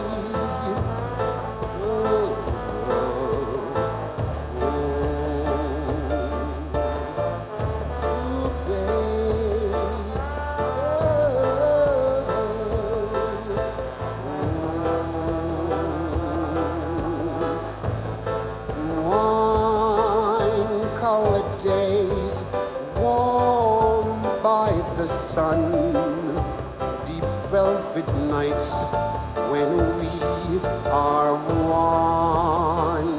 Speak softly, love, so no one hears us but the sky. The vows of love we make will live until we die. My life is yours, and now because you came into my world with love, so softly, love. You came into my world with love, so softly, love. You came into my world with love, so softly, love. You came into my world with love, so softly, love. So softly, love. Mr. Ken Booth. And now, the Order of Distinction in the rank of officer. His Excellency the Governor General, acting in accordance with the provisions of the National Honors and Awards Act, has been pleased, on the advice of the Prime Minister, to give orders for the conferment of the Order of Distinction upon the following persons with effect from the 6th day of August 2024 for appointment as members of the Order of Distinction in the rank of officer.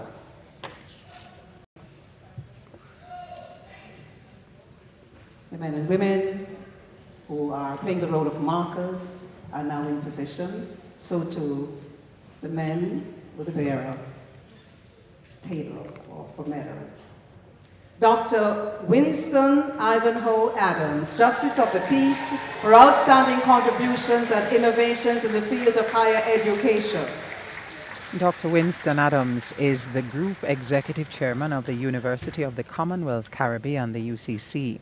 In 1992, he founded the Institute of Management Sciences, which later acquired the Institute of Management and Production, IMP. This merger created UCC, the largest privately held, non-affiliated higher education conglomerate in Jamaica. Ms. Charmaine Dolores Anderson, Justice of the Peace, for contributions to public service and community development. Charmaine Anderson has served as an assistant to two of Jamaica's Prime Ministers, the Most Honourable Edward Seaga and Prime Minister the Most Honourable Andrew Holness. She has served the current Prime Minister since he was the Minister of Education. Mr. Glendon Orville, Admiral Bailey, for contribution to the development of Jamaican music. Glendon Bailey has made significant contributions to the local entertainment industry, and he's been doing so for the past 40 years. He has held the enviable position of having the number 1, 2, and 3 songs on the local charts in 1987, while having 5 others at the time on the top 10 chart. Only the second artist in Jamaica to achieve that feat. Dr. Camille Elizabeth Bell Hutchinson, for services in the field of mathematics, education, and educational administration. Dr. Bell Hutchinson is the academic vice president of the Caribbean Military Academy, the training arm of the Jamaica Defence Force. She oversees the Quality Assurance Unit, the Office of the Registrar, the Office of Teaching and Learning, and is also the sister of broadcaster Neville Bell. Mr. Jonathan Brown, Badge of Honour for Meritorious Service, for contribution to the public service and civic development. Mr. Jonathan Brown has made significant contribution to the Ministries of Education and Youth and Finance and the Public Service during his 38 years of public service. He retired as head of the Domestic Debt Section in the Ministry of Finance in 2010. Mrs. Kadisha Rhonda May Campbell Rochester, Justice of the Peace, for contributions to public service and community development.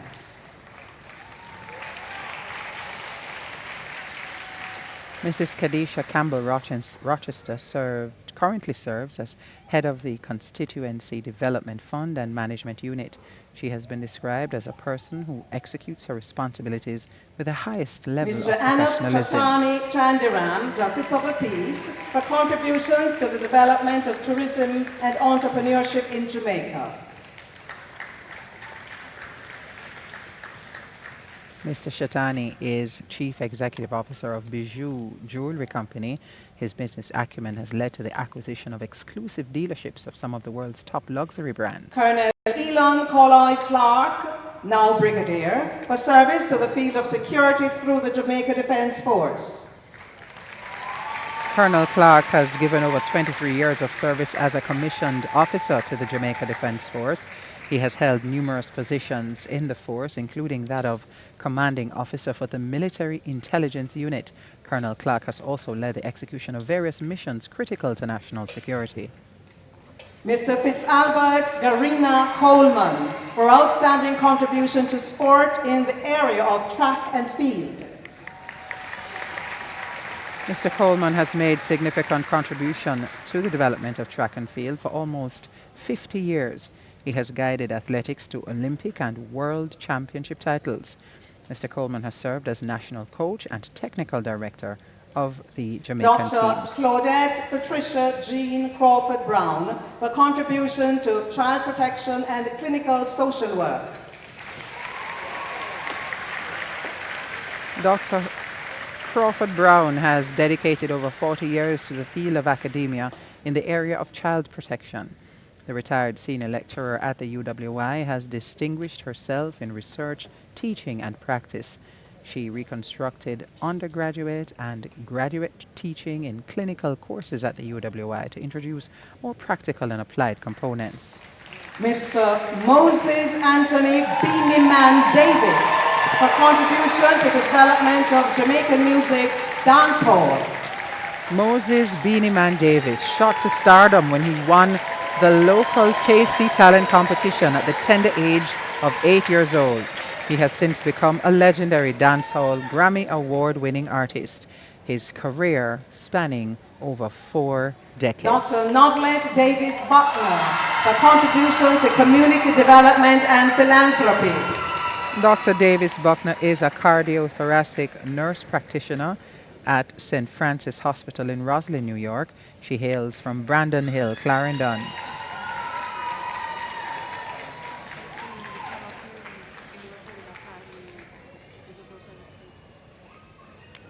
And now, a posthumous award for Dr. Daniel Henry Dawes for contributions to public service and civic development. The insignia will be received by his wife, Mrs. Arlene Dawes. Dr. Daniel Dawes was the late Chief Executive Officer at the Universal Service Fund. He demonstrated visionary leadership, driving projects that bridged the digital divide. He was particularly effective in spearheading initiatives to enhance internet accessibility, affordability, and availability across Jamaica.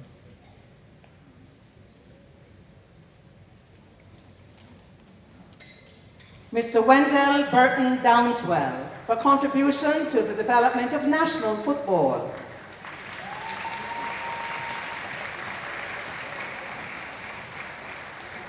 Wendell Downswell has dedicated his life to the development of football in Jamaica for close to 50 years. He has been making significant contributions at the national, club, and schoolboy levels. Mr. Downswell has served as coach, technical director, administrator, and player. Dr. Karen Nadine Dunkley for service to the Jamaican diaspora in the United States of America. Dr. Dunkley is widely regarded as a tireless champion for literacy and empowerment among the less fortunate in rural Jamaica. As the Jamaica diaspora representative in the Northeast, she has spearheaded initiatives to advance Jamaica's health Mr. and Paul education. Anthony Francis for service in the field of sport in the area of track and field.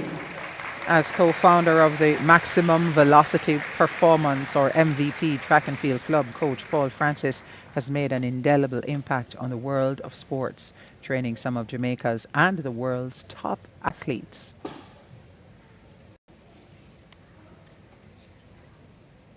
Dr. Claire Cordelia Grant for service in the fields of journalism, media, and communication. Dr. Grant is a renowned journalist, media practitioner, marketer, lecturer in media studies, and business executive, distinguished by her exceptional expertise across these fields. Until recently, Dr. Grant was the Deputy Chief Executive Officer for Broadcast and Content Strategy at the RJR Gleaner Communications Group. Mr. Stephen Samuel Josephs for contributions to philanthropy and economic development of Jamaica.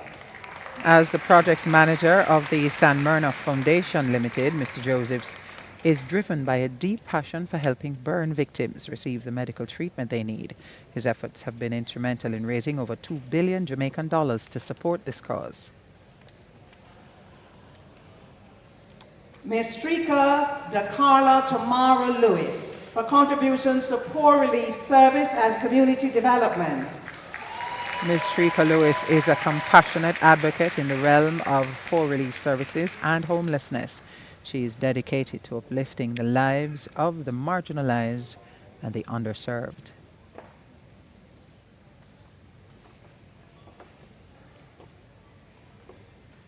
Mr. Donald Hugh Moore for service to the field of housing construction through the National Housing Trust. Mr. Moore was the Senior General Manager for Construction and Development at the NHT, an institution that he served since 1992. Before his retirement earlier this year, he led his team to successfully implement and execute the Trust's developers and guaranteed purchase programs. Warrant Officer Class 1 Michael Anthony Moulton for service to the field of security through the Jamaica Defence Force. Warrant Officer Class 1 Moulton has dedicated 37 years of loyal and unwavering service to the JDF since his enlistment in 1986. He has consistently demonstrated exemplary service and leadership, performing his duties to the highest standard.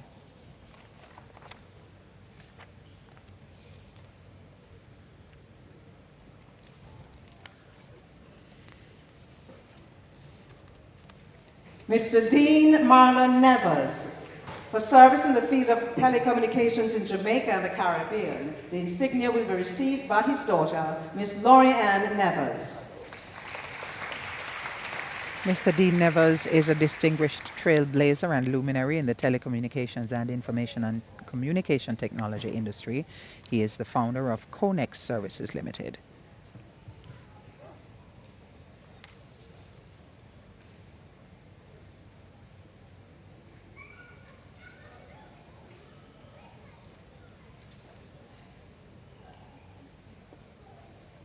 Mrs. Marcia Yvonne Nicely McCallum, for contribution to Jamaica manufacturing sector. Mrs. McCalla has been instrumental in shaping Jamaica's manufacturing sector, especially the garment industry, for more than 30 years. In the 1980s, she embarked on a mission to redefine corporate fashion in Jamaica, creating iconic designs for notable brands such as Air Jamaica, Workers Bank, and Couples Resort. Mr. Rodney Basil Bounty Killer Price, for contribution to the development of Jamaican music, dancehall. Dancehall artist Rodney Bounty Killer Price is one of the most revered figures in dancehall. He is known for his distinctive style characterized by incisive lyrics. He channeled his early experiences growing up into his music, crafting Miss lyrics that Audrey reflect his Sylvia struggles. Reed, for contribution to the Jamaican film industry.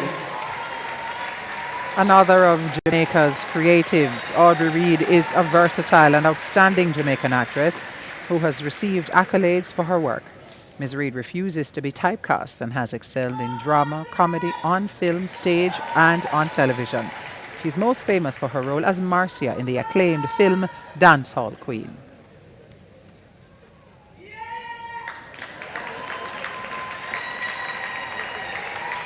Mr. Laverne Seaton Richards, Badge of Honor for Meritorious Service, for dedicated contribution of 50 years to media production and television broadcasting at the Jamaica Information Service. I had the distinct pleasure of working with Seaton Richards, who remains a pillar of the broadcasting profession. His journey at the JIS began in 1975 when he joined as a National Youth Service intern. When I tell you about being a consummate professional, you are looking at him on the screen right now. Well-deserved award for Bishop Seaton Ruel Richards. Woodrow Robinson, Justice of Peace, for services to religion and community development. Reverend Bishop Ruel Robinson has dedicated his life to guiding and uplifting others through his pastoral ministry over the past 34 years. He is overseer for the Montego Bay District of New Testament Churches and senior pastor at the Montego Bay Church since 2020. Mrs. Elaine Jean Sanchez, for contributions to foreign affairs development and diplomacy. Elaine Sanchez has been a cornerstone of the Embassy of Japan in Bogota, Colombia, serving as head of mission, chargé d'affaires, and consul general since 1993, amassing over 30 years of distinguished service. Throughout her tenure, she has adeptly managed the visa portfolio for Colombians and other Latin Americans traveling to Jamaica. Award for Mrs. Stephanie Marie Scott, for services in the field of culinary arts and events management. The insignia will be received by her sister-in-law, Mrs. Sharon Lake. As the founder and managing director of SSCO Event Management, Stephanie Scott played a pivotal role in introducing Restaurant Week, one of Jamaica's biggest culinary events. A renowned entrepreneur, she lived a multifaceted life filled with passion, innovation, and boundless energy.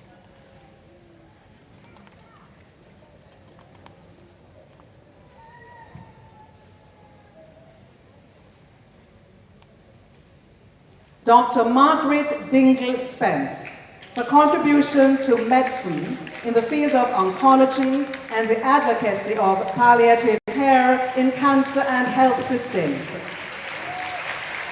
Before retiring in March 2023, Dr. Margaret Dingle Spence worked to transform the Hope Institute Hospital into a renowned centre for oncology and palliative care that is recognized locally, regionally, and internationally.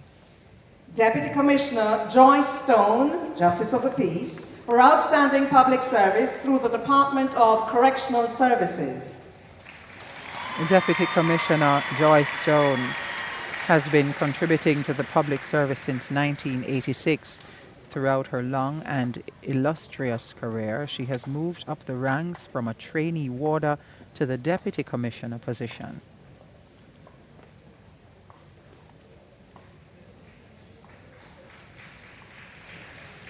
Miss Nadine Simone Teresa Sutherland, for contribution to the development of Jamaican music. Nadine Sutherland began her music career in 1979 after winning the Tasty Talent Contest. She was the first artist signed to Bob Marley's Tough Gong label and made her first international performance at a 1982 Bob Marley Memorial Concert. Miss Winsome Antoinette Van Horn Christie, Badge of Honor for Meritorious Service, for contribution to public service. Ms. Christie has been serving the public sector for over 40 years. She currently is the communication specialist in the Ministry of National Security, beginning her career as a clerical officer at the Jamaica Information Service. Mr. Loxley Fitzhenley Waits, for contribution to the field of agriculture and agronomy. Mr. Wades has served Jamaica's agricultural sector for 24 years. He is currently senior agronomist at the Rural Agricultural Development Authority, RADA.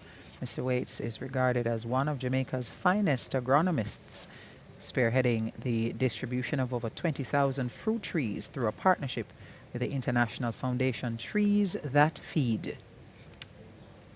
Dr. Curtis Alfonso Watson, for contribution to the creative arts in music and international performances. Dr. Watson is a distinguished bass baritone singer who hails from the parish of St. Elizabeth. Throughout his career, he has performed roles in opera such as The Marriage of Figueroa and Porky and Bess, garnering acclaim across Europe, the former Soviet Union, North America, the Caribbean, and Japan. Mr. Laurie Adrian Williams, for outstanding contribution to the emergency services and public safety through the Jamaica Fire Brigade. Mr. Williams has served the Jamaica Fire Brigade with distinction for 37 years until his retirement in 2014. Throughout his long and illustrious career, he exuded exceptional leadership skills, which led to the enhancement of effective and efficient firefighting operations in the organization. Dr. Paul Robinson Wright, for services to the field of medicine and the development of the Jamaica Association of Sports Medicine. Dr. Paul Wright has served the medical profession for 48 years. He was among the set of doctors who formed the Jamaica Sports Medicine Association, where he served as vice president alongside President Arthur Wint. He was the first to start drug testing of athletes in Jamaica. Miss Suzanne Mizelle Alexander, Honorary, for outstanding contributions as an artist and the public service. The insignia will be received by her daughter, Mrs. Wendy Khan. Suzanne Alexander was born in the United States and came to Jamaica in the 1950s, where she met and married her husband Neville and decided to stay. An outstanding artist, she has drawn inspiration from Jamaica's rich folk culture and its people.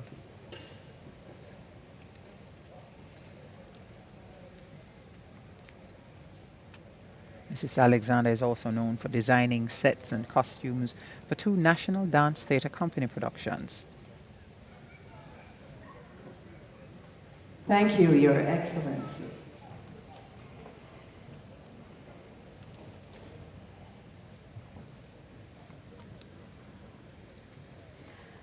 At the heart of Jamaica, where culture comes alive through rhythm, movement, and stories, is the Ashe Company, a self-described social enterprise that thrives at the intersection of theatre, performance, and social development. With the performing arts as their core, Ashe has mastered a unique blend of edutainment, using music, theatre, and dance to educate, engage, and inspire. Ladies and gentlemen, please welcome the Ashe Company with a suite of songs from our reggae and dancehall icons, among them familiar songs by this year's cohort of awardees, the Ashe Company.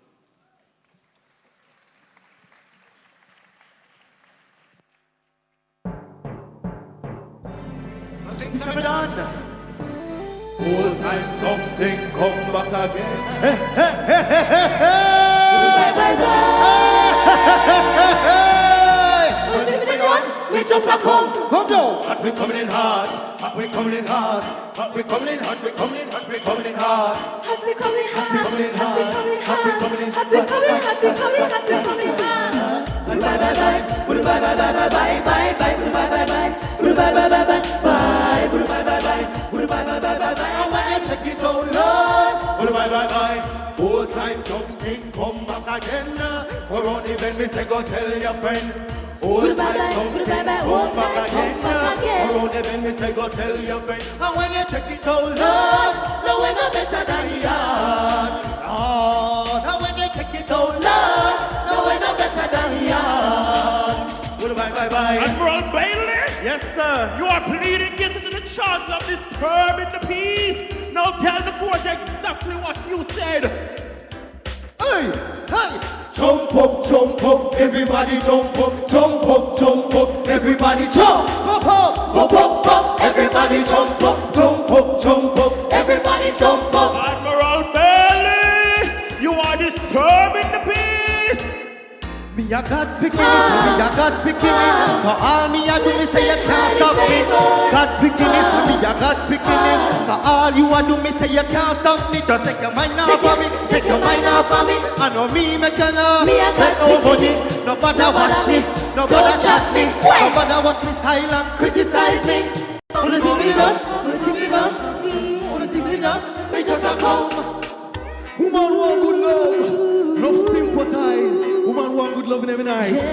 Right up, love a girl, step out. Action. Not a bag of mood. Sweet. Pull up the way the girl and broke out. Action. Not a bag of mood. Sweet. Pull up the way the girl and come now. I need some action. Tender satisfaction. My nose. My chemistry is flowing. Can you cause a watch this? I will do anything just for you.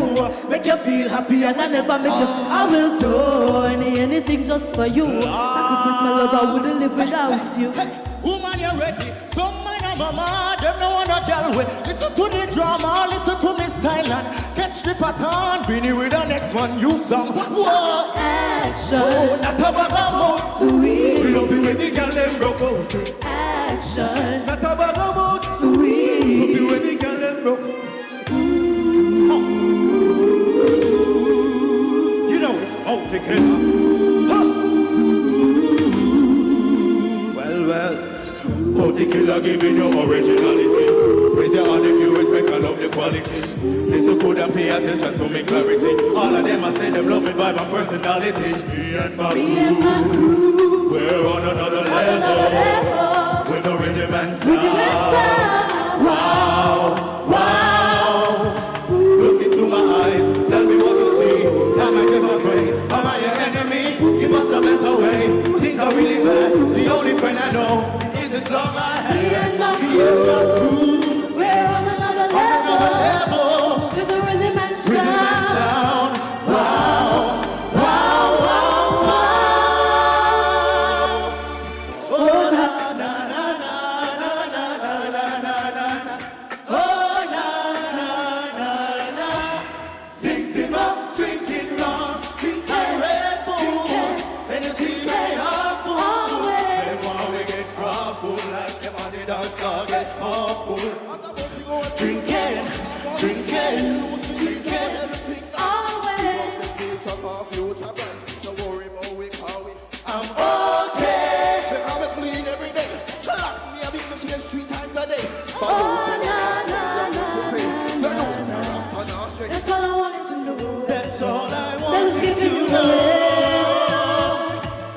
never believe in a single word you say. What I know. You're living dangerously. Woman, you're living too dangerous for me. You're living dangerously. Oh, is it me or is it Barrington Levy?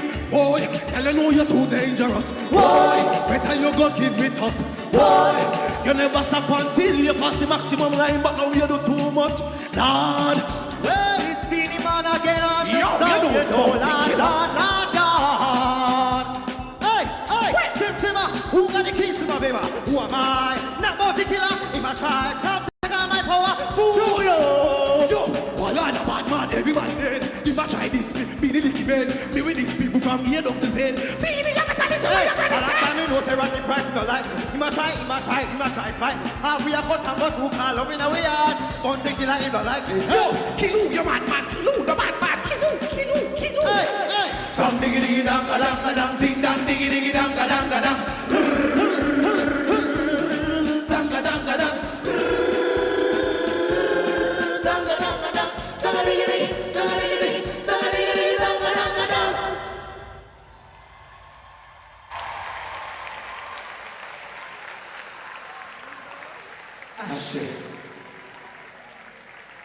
It's our culture. It's a tribute to those who were honored earlier on. Thank you, the Ashe Company. A wonderful medley in tribute of... And now we continue to celebrate all our recipients.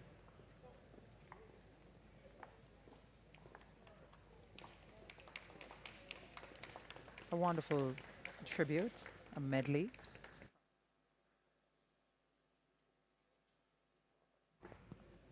Honoring the recipients of awards, Admiral Bailey, Nadine Sutherland, Bounty Killer, and Beanie Man. So their positions, and the medal bearer party now in position.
So you got some additional entertainment from Ashe on video as well. And now we return to the recipients.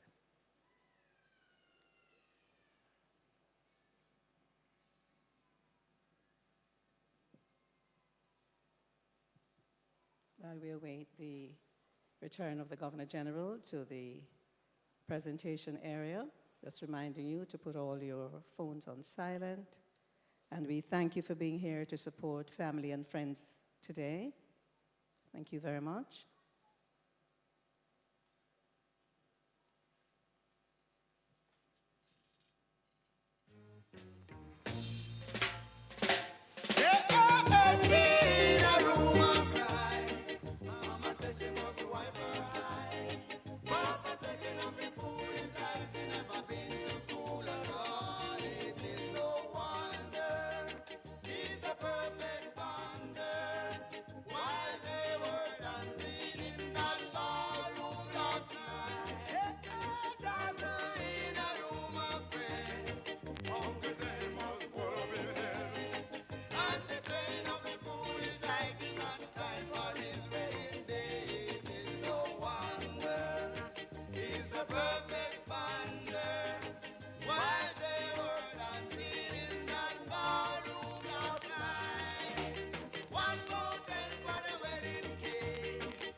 There's no hope, no chance, no loophole, no escape for the suffering man.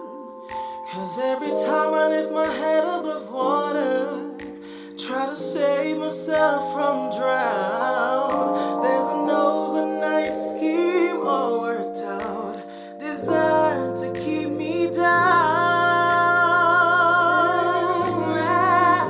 Putting up resistance, I'm gonna work it out, you know I'm putting up resistance, I'm gonna work it out. Yes, you know I'm putting up resistance, I've got to work it out. Ooh, putting up resistance, I've got to work it out. You know I'm putting up resistance, I'm gonna work it out. You know I'm putting up resistance. Putting up resistance. Blowing blow, blowing blow. I want to stay home tonight. I long to spend time with my family, but being home won't make it right. Sometimes the pressure make me feel like hunger. When every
happen to be joining us for the first time since this morning, we are live at the National Indoor Sports Center for the 2024 ceremony of investiture and presentation of national honors and awards. Good morning, good morning. My name is Stacey Ann Smith. Very pleased and proud to be part of the production team of the Jamaica Information Service, bringing you this live outside broadcast from Kingston, Jamaica, aired on all free-to-air television stations in Jamaica and streaming live on the website of the Jamaica Information Service, jis.gov.jm, and on the social media platforms of the agency. We are here to recognize, to honor the contribution of 232 persons, mostly Jamaicans, who have provided service, support, contribution in innumerable ways to national development, to growth, to life in various spheres and sectors.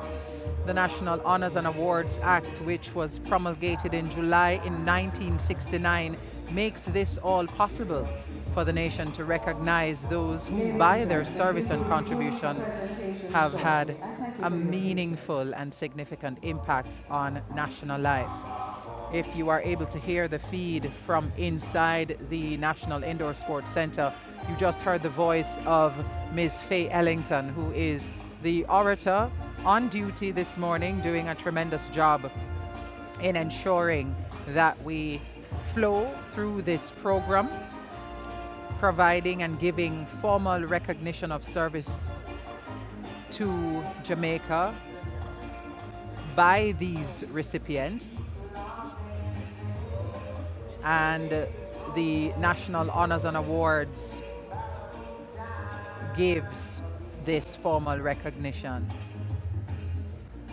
through the conferment of the honor of one of the orders of the 6 societies of honor established under the provisions of this National Honors and Awards Act, namely the Order of National Hero, the Order of the Nation, the Order of Excellence, the Order of Merit, the Order of Jamaica, and the Order of Distinction in the ranks of Commander and Officer class. Also by the award of the Badge of Honor or the Medal of Honor.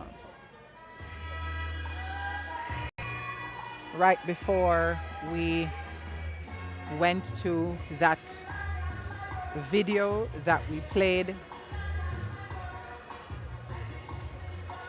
presenting to us a wonderful medley, a performance, a video medley of songs, national songs by the Ashe Group. The Ashe Group inside of the National Indoor Sports Center. And now, ladies and gentlemen, we prepare to resume our presentations. His Excellency the Governor General, acting in accordance with the provisions of the National Honors and Awards Act, has been pleased, on the advice of the Prime Minister, to award the Badge of Honor to the following persons with effect from the 6th day of August, 2024. The Badge of Honor for Gallantry. Bishop Professor Randolph Alfonso Henry. On September 11, 2019, while traveling along Red Hills Road in Kingston, he saved the life of a man who had been shot multiple times by rendering assistance until the police and ambulance services arrived.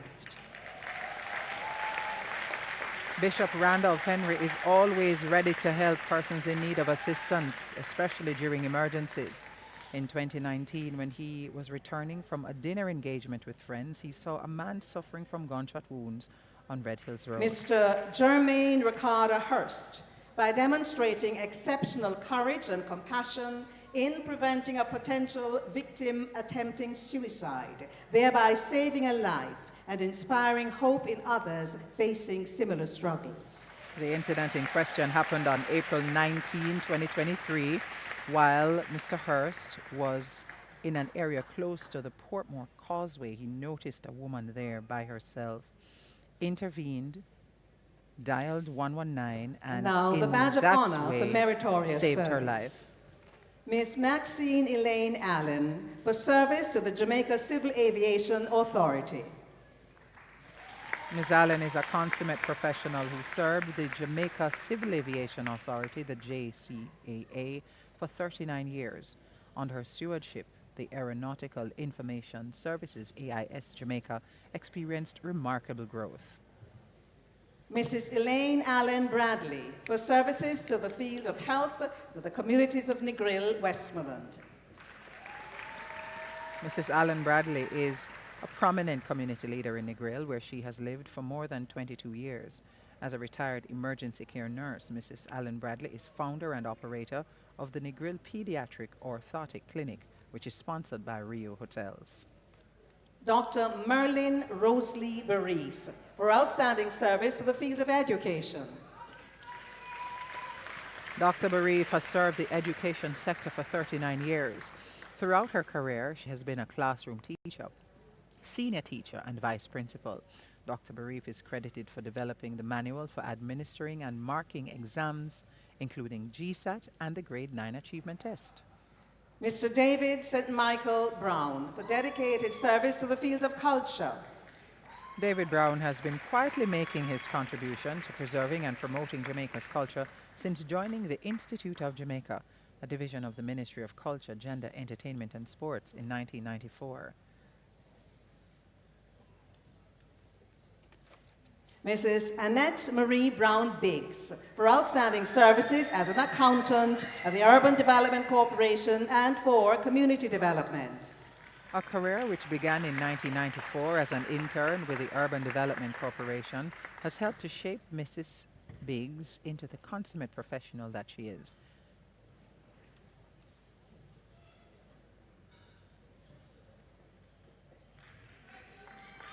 Mr. Victor Amroff Anthony Chance for contributions to commercial enterprise and to social development in St. Catherine for over 40 years, especially through the service clubs. The medal will be received by his daughter, Miss Diane Patricia Yap. Victor Chance is described as an exemplary citizen who has contributed significantly to the development of the community of Riversdale in St. Catherine. He's credited for having facilitated the establishment of a post office by offering his premises for the government's use in the project.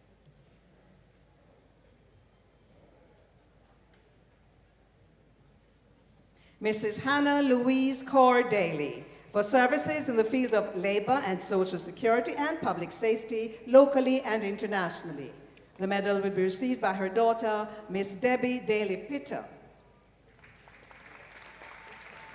Hannah Cordaly has shown unwavering commitment to the development of Jamaica, particularly the parish of Hanover. In 2007, she was awarded the Badge of Honor in Lucy for her outstanding service. She dedicated upwards of 3 decades to uplifting those around her. Mrs. Mavis Farquharson for service to the field of social work. Mavis Farquharson has been serving in the Poor Relief Department of the Kingston and St. Andrew Municipal Corporation since 1987. She rose to the esteemed position of Inspector of Poor in 2016, driven by her dedication and passion for helping others.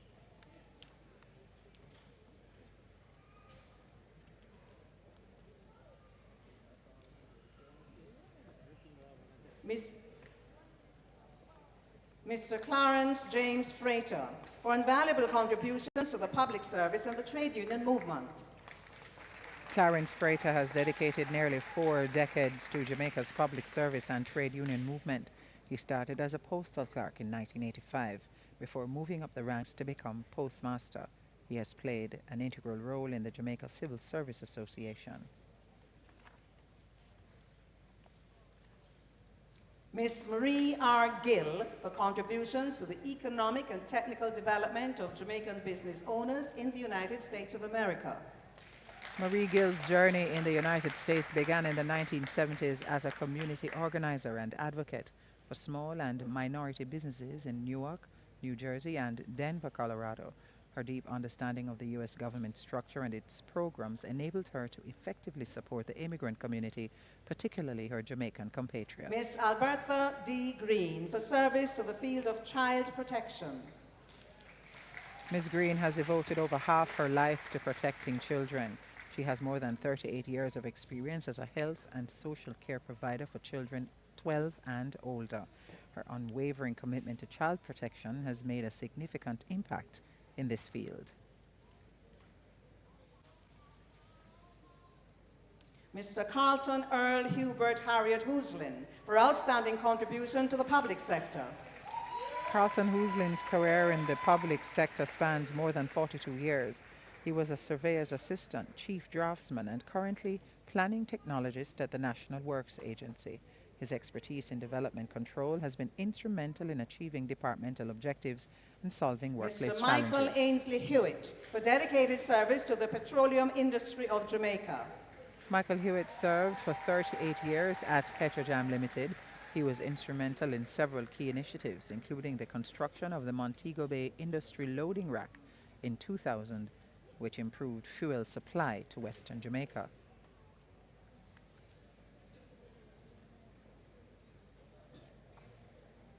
Mrs. Mary Maria Diana Joanna Keeling Bishop for services in the field of philanthropy and contributions to the development of the diaspora in Canada.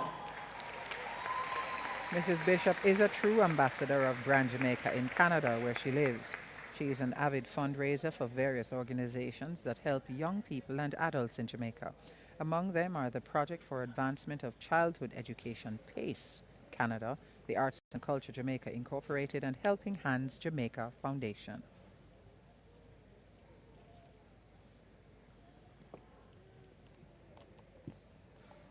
Mrs. Sonia Joy Lopez for dedicated services to community development. Mrs. Lopez is a resident of Chapelton in north central Clarendon, who has earned widespread respect and admiration, extending beyond her immediate community for her philanthropic works. As the owner of Hummingbird Construction Company Limited, Mrs. Lopez has been a pillar of support for her hometown and its residents for much of her 85 years. She has provided various cash donations, bursaries, and school supplies to help students succeed.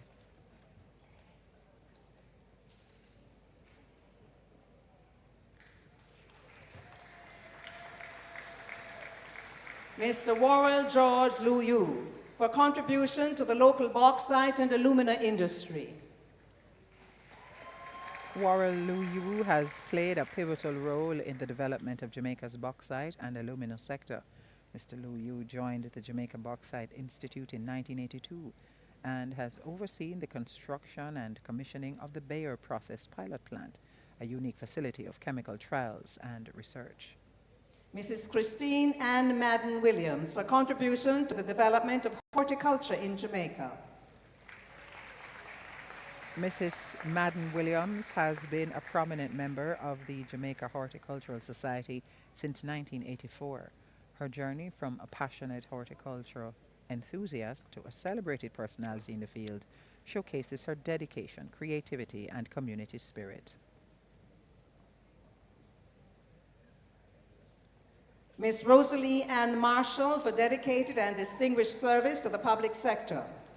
I also had the distinct pleasure of working with Miss Marshall, who has had a distinguished career marked by her dedication to the Jamaica Information Service, where she began her career in 1986.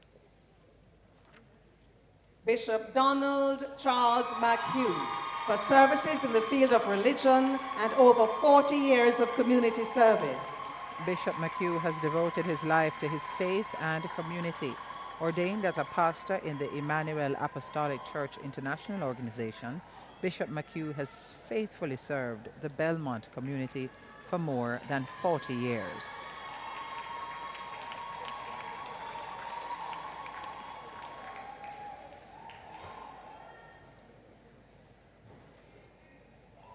Mr. Oswald Bancroft MacLeod for over 45 years of dedicated service to the water sector and national development. Mr. MacLeod has spent decades working in the water sector and significantly contributing to Jamaica's national development. His meticulous designs of several large water supply systems have been instrumental in serving the entire island. He played a crucial role in the construction of the Rio Cobre project and more recently the development of the artificial groundwater recharge facility at Innswood in St. Catherine.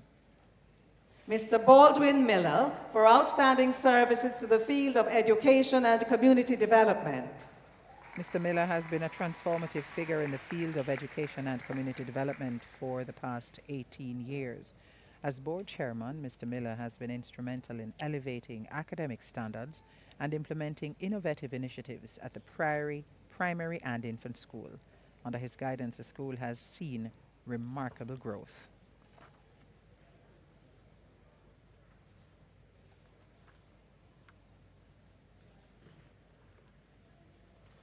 Dr. Noel Del Rio Morgan for outstanding contributions to community development, education, and the public sector. Dr. Morgan's contributions to community development, education, and public service in Jamaica have been profound and far-reaching. His life's work has been characterized by a deep commitment to improving the lives of those around him, particularly in the Maxfield Avenue area, and through his extensive involvement with the UWI. Dr. Cynthia Beverly Monroe, Justice of the Peace, for education to education for over 41 years. Dr. Cynthia Monroe's nearly 5-decade-long service to education makes her a revered figure in the communities she serves. She began her teaching career at St. James High School in 1973. From 2002 to 2014, she was principal of the Coronalde Avenue Primary School and president of the St. James Principals Association. Ms. Sharon Rose Murphy for service to the field of child protection. Ms. Murphy has dedicated over 38 years to the welfare and protection of children up to 12 years old in Jamaica. As an enrolled assistant nurse, her career began at the Marigold Child Care Center, where she laid the foundation for her lifelong commitment to child protection.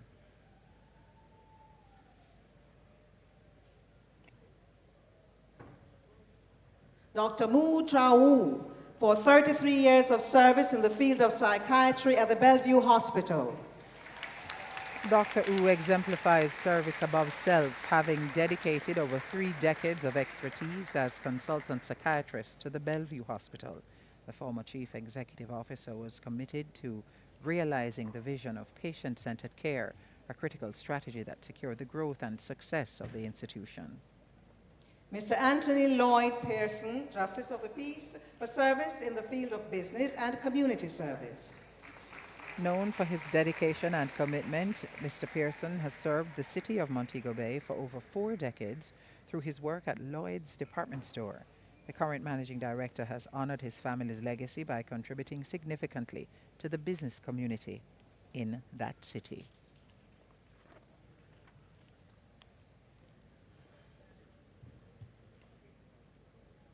Mr. David St. Patrick Reed for contributions to photography and photojournalism. Photojournalist and JIS team member Dave Reed has captured thousands of priceless historical moments in service to his country, from the arrival of British royalty over the years to the visit of Nelson and Winnie Mandela to the swearing in of heads of government. Warrant Officer Class 1, David Shaw Sadler, for 40 years of committed and invaluable service to the development of youth through the Jamaica Combined Cadet Force. Warrant Officer Class 1 David Sadler has over 4 decades in service to the Jamaica Combined Cadet Force. A firm believer in youth development, Mr. Sadler has been instrumental in imparting discipline and molding model citizens who uphold the military principles of the cadet force.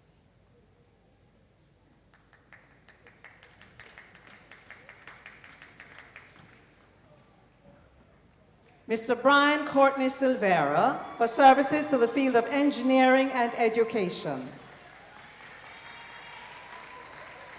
Brian Silvera holds over 60 years of experience in the field of engineering, contributing much of that to the University of Technology. The late Mrs. Margaret Ethel Peggy Sinclair, for services to the fields of education and religion and for contribution to the development of horticulture. The medal will be received by her son, Mr. John Sinclair. Margaret Sinclair was a retired educator who left an indelible mark on thousands of children whose lives she touched over the course of 4 decades. She served at multiple schools, including the Retreat and Ocho Rios primary schools in St. Anne and the Kingston Technical High School in St. Andrew. Reverend Lenworth Hayworth Sterling, Justice of the Peace, for service to education and community. Reverend Sterling has pushed the boundaries of teaching and mentorship during his 40 years of service to education and his community. A past principal of the Ferncourt High School, he significantly contributed to improving the school's ethos and performance while providing extensive guidance and support to young and new staff.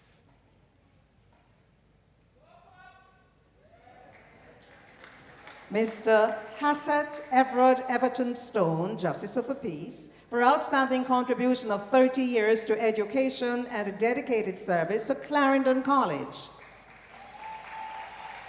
Mr. Stone has left an indelible mark on the lives of thousands of students who have benefited from his tutelage throughout the parish of Clarendon. He spent 3 decades helping to develop Clarendon College into the stellar institution that it is today. Lieutenant Colonel Granville Jr. Virgo, for over 49 years of dedicated and invaluable service to nation building through the Jamaica Combined Cadet Force. Lieutenant Colonel Virgo has been overseeing young people from the age of 14 years when he started as a private in the Jamaica Combined Cadet Force. His dedication to youth development and combating deviant and antisocial behaviors is evidenced by his nearly 50 years of service. Mrs. Carol Dawn Walters, Justice of the Peace, for contribution to the field of education, specifically hospitality and tourism.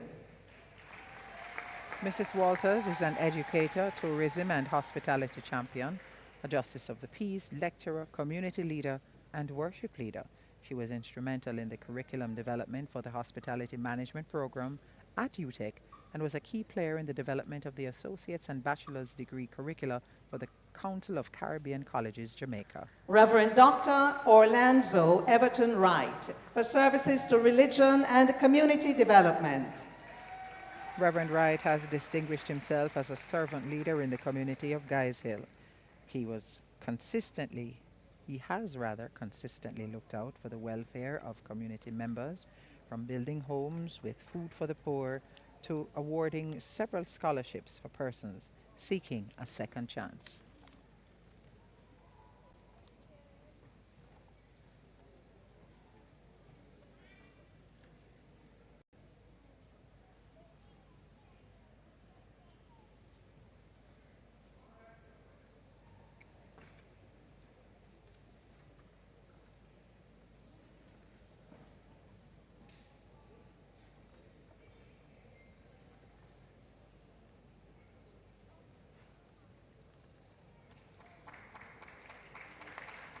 Reverend Wright, visually impaired, getting some assistance from a member of the JDF.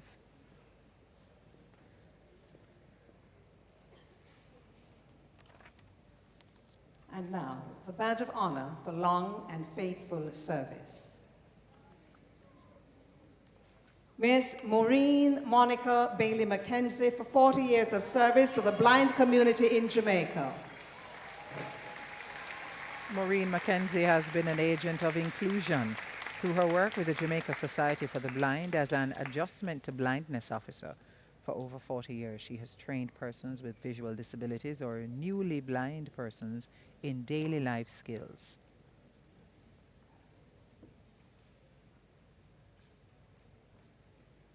Mr. Hurdle Leaford Baker, for over 50 years of dedicated service to the water supply system. Mr. Baker has spent half a century designing and supervising developmental projects across Jamaica. With 26 years at the National Water Commission and 27 years at the Rural Water Supply Limited, Mr. Baker has operated as senior electromechanical engineer and was integral in the development of the Longville Park water system. Mrs. Ina Eulalie Barclay, JP, for 49 years of service in the field of education and to the Diocese of Jamaica and the Cayman Islands. Mrs. Barclay is a career educator, former principal of licensed primary school in St. Thomas, where she implemented numerous transformative projects, including the provision of an enrichment room to help students in literacy and numeracy development. Known as a visionary with strong integrity. Mrs. Herma Naomi Brown, for 40 years of service in the field of education. Herma Brown is still passionate about giving her time and talent to her community. Her tenure as a teacher at Belcastle Primary School in Portland and later as head of the Special Education Department at Yallis High School in St. Thomas resulted in the development of critical numeracy and literacy programs. The late Miss Joan Angela Butler, for 42 years of service in the field of local and international trade. The medal will be received by her mother, Miss Iona Peters. Another posthumous award this morning, this time being collected on behalf of Joan Butler, who was the Director of Export at the Trade Board Limited, having made outstanding contributions in the area of trade regulation and facilitation. Her mother is understandably overcome and overwhelmed.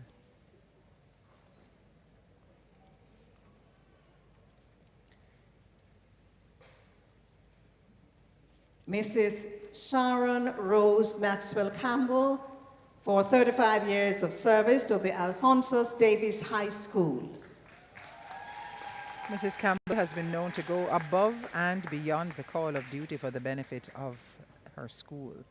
She initially served on the janitorial staff and now lends her expertise as a member of the school board.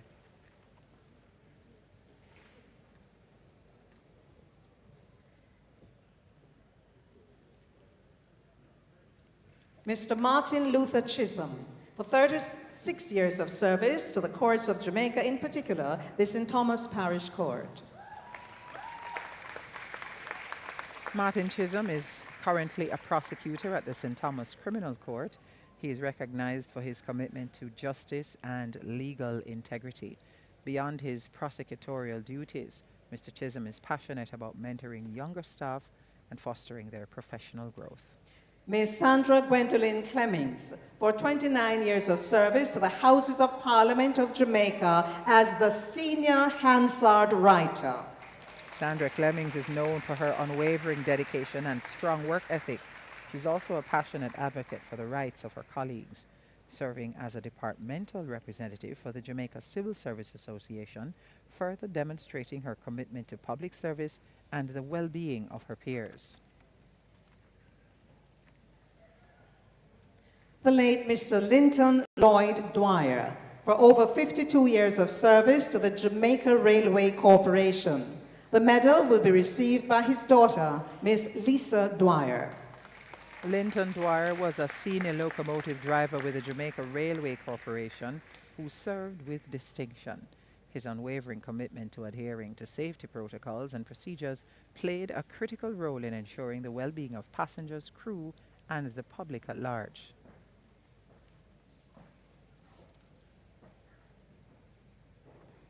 Mr. Leonard Ahijah Francis, Justice of the Peace, for 34 years of service to the National Environmental Planning Agency.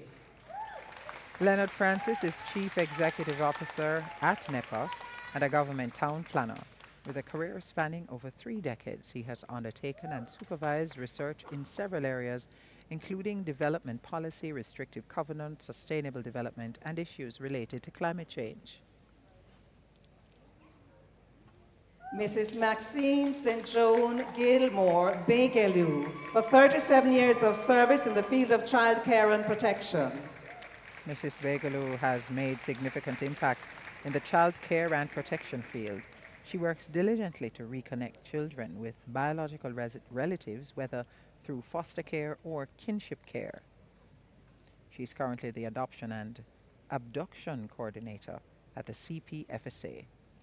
Mr. Ainsworth Kirkpatrick Big A. Higgins, for 34 years of service to the broadcasting industry.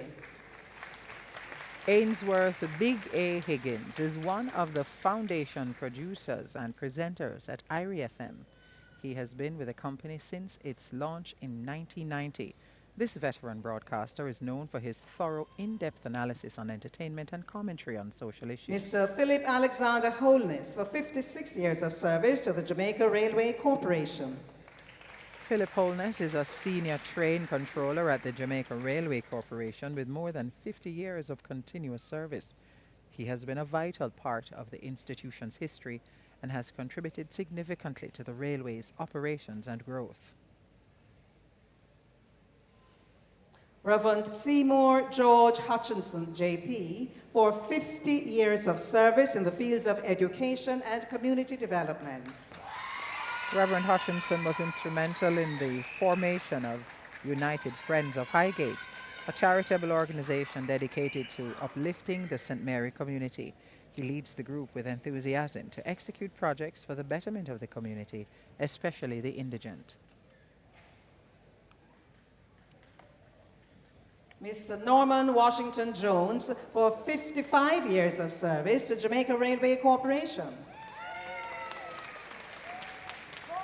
Norman Jones began his career with the Jamaica Railway Corporation in 1969. He is a senior train controller.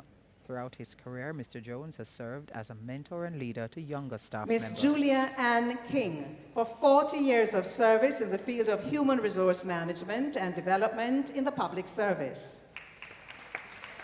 Julia King currently serves as Senior Director of Human Resource Management and Development in the Ministry of Foreign Affairs and Foreign Trade, where she guides employees, manages various committees, and coordinates the ministry's employee benefits program.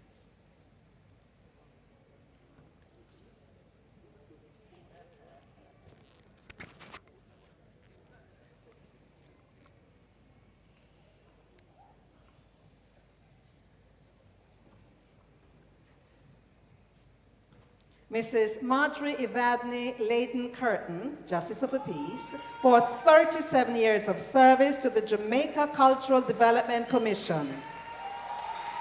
Marjorie Layton Curtin is Director of the Community Cultural Development Services, a division of the JCDC. Mrs. Curtin has held multiple positions at the Commission, including that of Acting Regional Manager for the Western Region and Acting Executive Director.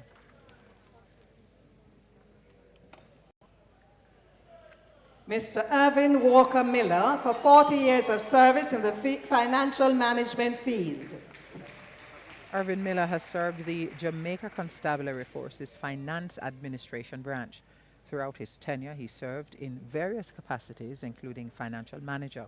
He also served as a departmental representative for the Jamaica Civil Service Association. Ms. Sharon Elaine Miller, for 36 years of public service to the courts of Jamaica, in particular, the Trelawney Parish Court. Sharon Miller began her stint in the public service as an assistant clerk of the courts in the Trelawney Parish Court in 1988. She rose through the ranks to her current position as a deputy clerk of the courts. Ms. Miller continually raises the bar of excellence and has been instrumental in training and development. Mr. Franklin Nathaniel Picard, for 44 years of service to Jamaica Constabulary Force, particularly the Balaclava Police Station in St. Elizabeth. He's unable to be with us this morning. Ms. Denise Althea Charmaine Porcius, for 37 years of service through the Jamaica Constabulary Force and the Passport and Immigration Citizenship Agency. Denise Porteous has been actively engaged in Jamaica's security landscape since joining the Jamaica Constabulary Force in 1987.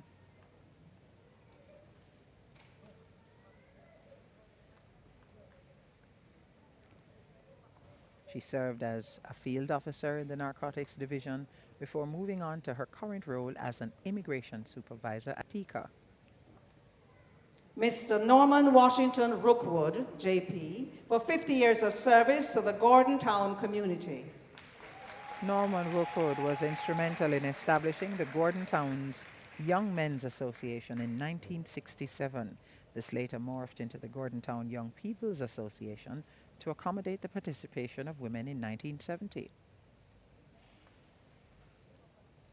Mr. Donald Radcliffe Shaw for 37 years of service in the field of air traffic service. Mr. Shaw is unable to be with us this morning.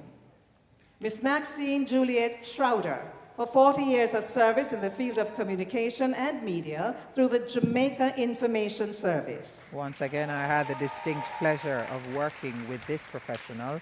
Maxine Schroeder has been a photo librarian contributing significantly to the preservation and archiving of Jamaica's heritage through photographs since 1987. Dr. Jerome Enos Courthope Stern for 46 years of service in the field of medicine in both public and private sector healthcare.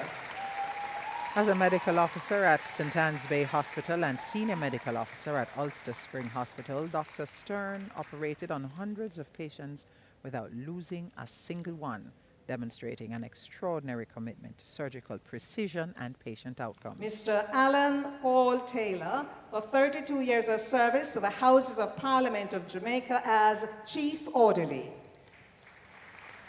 Alan Taylor's role as Chief Orderly over the years contributed significantly to the seamless operations of Jamaica's Houses of Parliament. Throughout his distinguished career, which began in 1992, Mr. Taylor's responsibilities, including the meticulous laying of documents, providing essential support to Ms. members of the Angela House. Levine Taylor for 47 years of service in the field of health and wellness. Ms. Taylor served as senior public health nurse in the Ministry of Health and Wellness, where she inspired her colleagues and positively impacted communities. The Princess Margaret Health Centre, Isaac Barrand Hospital, Yallah's Health Centre and Landui Health Centre in St. Thomas have all benefited from her contribution. Ms. Dorrit Corrine Thaxter for 38 years of service to the Jamaica Cultural Development Commission. As Director of Arts Development and Training at the JCDC, Dorrit Thaxter played a pivotal role in ensuring that Jamaica's performing arts and traditional folk forms are taught and preserved in schools and the wider public. Bishop Joseph Nathaniel Thompson for 47 years of service to the Jamaica Nationals in the diaspora in Winnipeg, Manitoba, Canada. Bishop Thompson has made a significant impact on the Caribbean community in Manitoba, Canada. Through his company, Tommy's Welding Incorporated, he has created jobs and training opportunities for thousands of Caribbean nationals, particularly Jamaicans.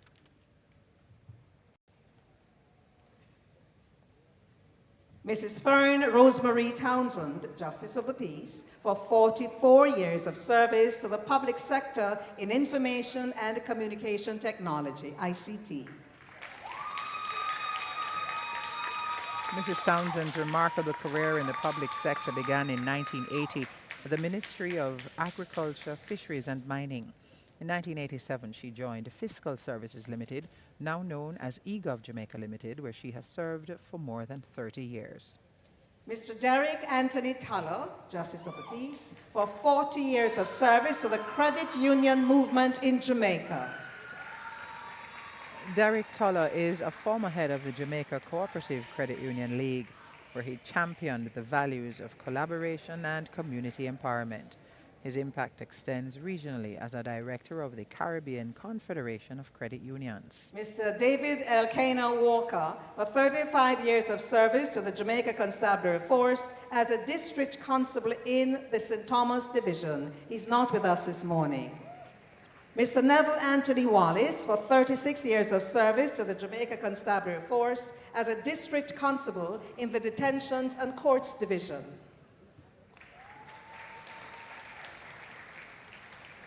District Constable Neville Wallace of the Detention and Courts Division was sworn in on September 10, 1987. A remarkable run for this public servant. Mrs. Sleen Wilson Johnson, for 38 years of service to the Jamaica Cultural Development Commission.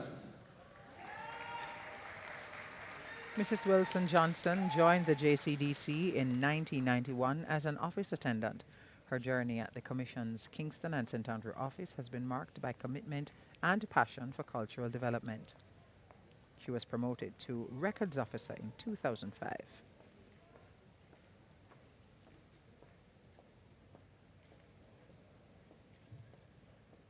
Mrs. Rowena Winifred Miss Johnny Wright, for 50 years of service in the field of health, in particular, pharmacology and community development. Mrs. Wright has been a registered pharmacist since 1967. She is one of the pioneering graduates of the College of Arts, Science and Technology, now known as UTech. And that's part of their pioneering pharmacy program at UTech. From her tenure at the Ministry of Health to her pivotal role as a community pharmacist in Spanish Town, Mrs. Wright has been a standard bearer. Thank you, Your Excellency. And now we prepare for our musical selection. Irie Sistars. Irie Sistars is a Jamaican pop music vocal trio comprising Anna Kim Myers, Sandy Symphony Stewart, and Faith Melunu Walton. The group was officially formed in May 2024. However, each individual member has spent 24 years touring as supporting background vocalist for a plethora of Jamaican artists.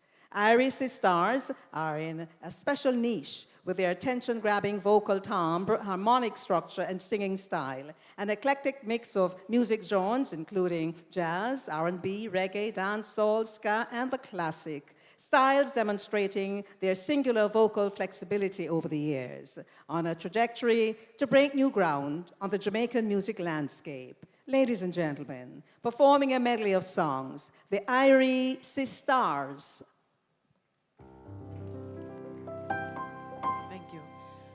Long time, we no have no nice time. Do you think about that? Long time, we don't have no nice time. Do you think about that?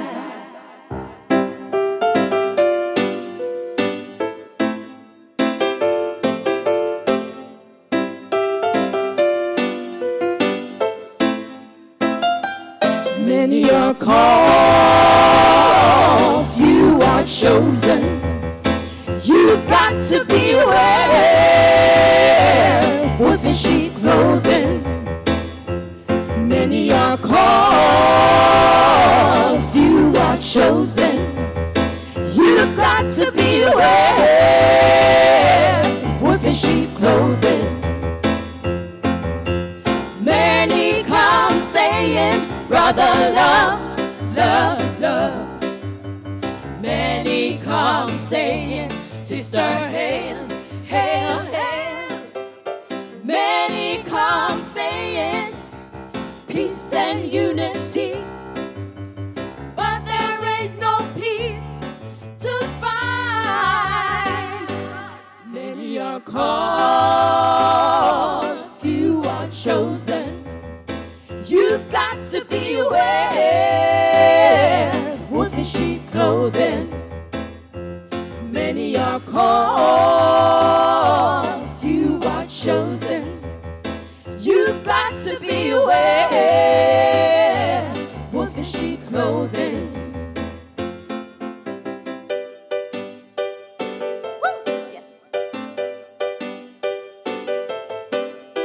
Stepping out of Babylon in New Jerusalem, in Mount Zion.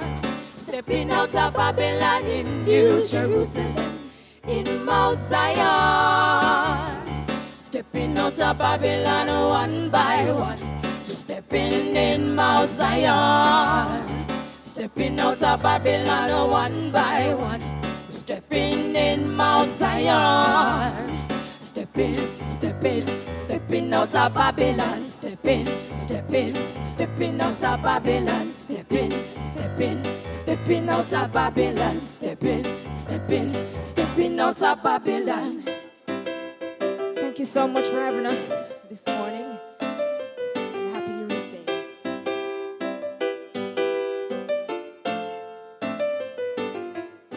Thank you, Lord, for what you've done for me. Thank you, Lord, for what you're doing now. Thank you, Lord, for every little thing. Yeah. Thank you, Lord, you make the birds sing. Sing along, sing along. Da da da da da da da da da da. Da da da da da da da da da da.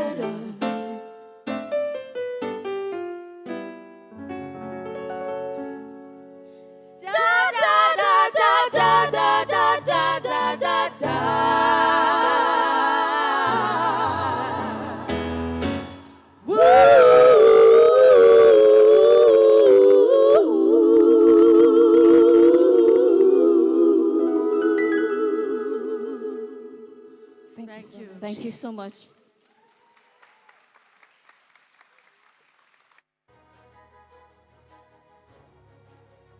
Thank you very much, Sisters Stars. Thank you very, very much. Well, we are preparing for the last lap of our recipients and the presentations.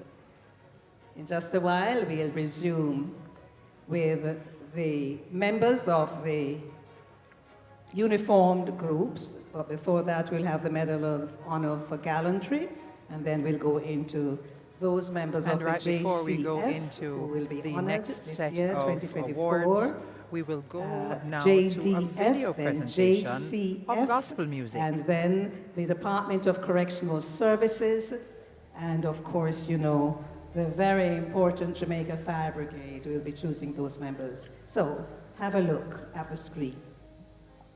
God is my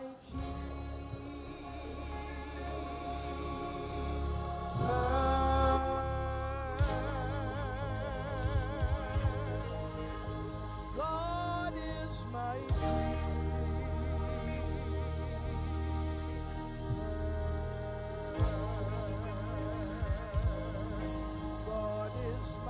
King.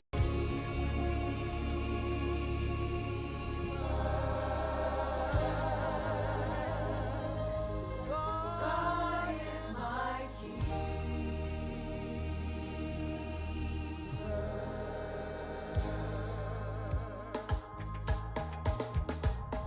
I look down the road and I wonder, yes I wonder, oh I wonder, yes I look down the road and I wonder, how far I was from God. So I buckle up my shoes and I journey, yes I journey, oh I journey. I buckle up my shoes and I journey. I journey on to God. Look down the road and I wonder. Yes, I wonder. Oh, I wonder. Yes, I look down the road and I wonder how far I was from God. So I buckle up my shoes and I journey. Yes, I journey. Oh, I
and hear me plead thee evermore. Oh, we oppressed with sin, may I come in. Yes, may I come in. Oh, weary heart, oh, we oppressed with sin, may I come in. May I come in. You are a sovereign God.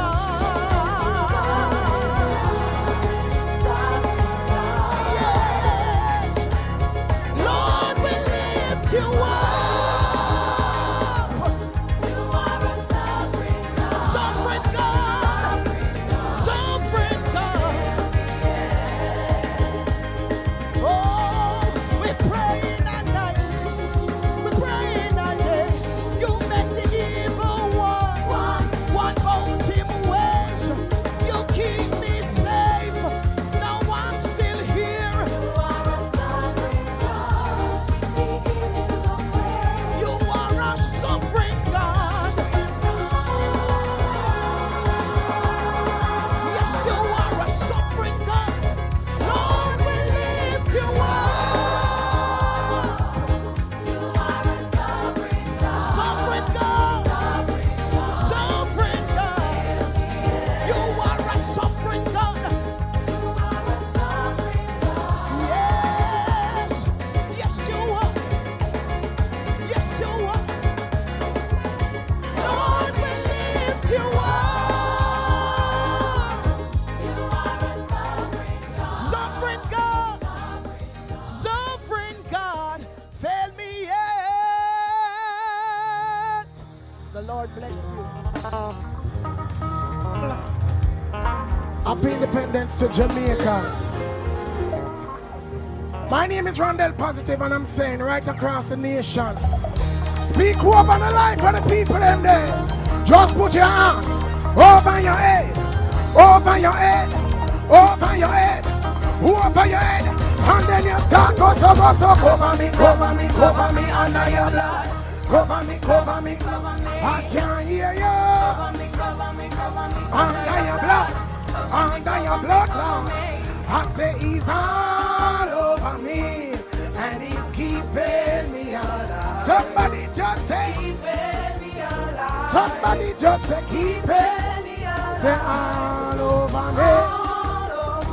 Oh, Lord, Lord, Lord. Somebody just say, Jesus is keeping me alive. Whoa, whoa, whoa, whoa, whoa, whoa, whoa.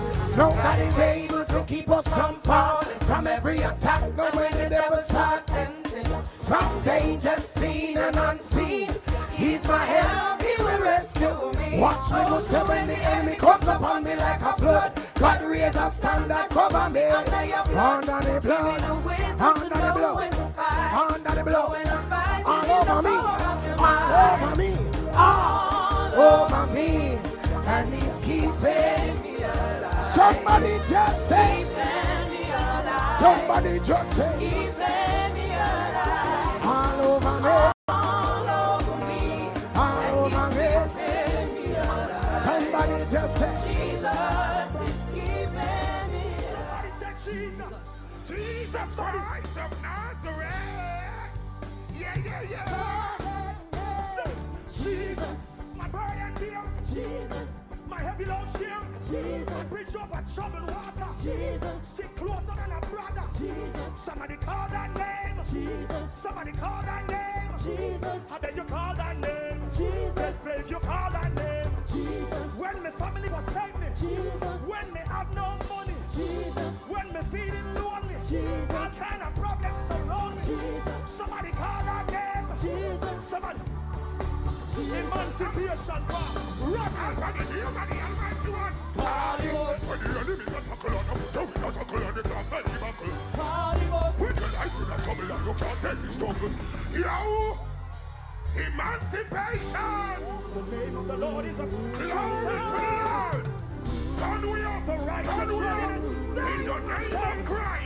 mighty is in Jesus. Kevin Daniel. Send back the devil, God, Daniel. Hallelujah. Jesus. Jesus. My heavy load sharer. Jesus. My bridge over troubled water. Jesus. Stick closer than a brother. Jesus. Somebody call that name. Jesus. Call that Somebody name. Call that name. Jesus. I beg you call that name. Jesus. I beg you call that name. Jesus. When your family forsake you. Jesus. When you're feeling lonely. Jesus. Jesus. Jesus. Rodney. Jesus. Rice. Jesus. Call on him. Call on him. Call on him.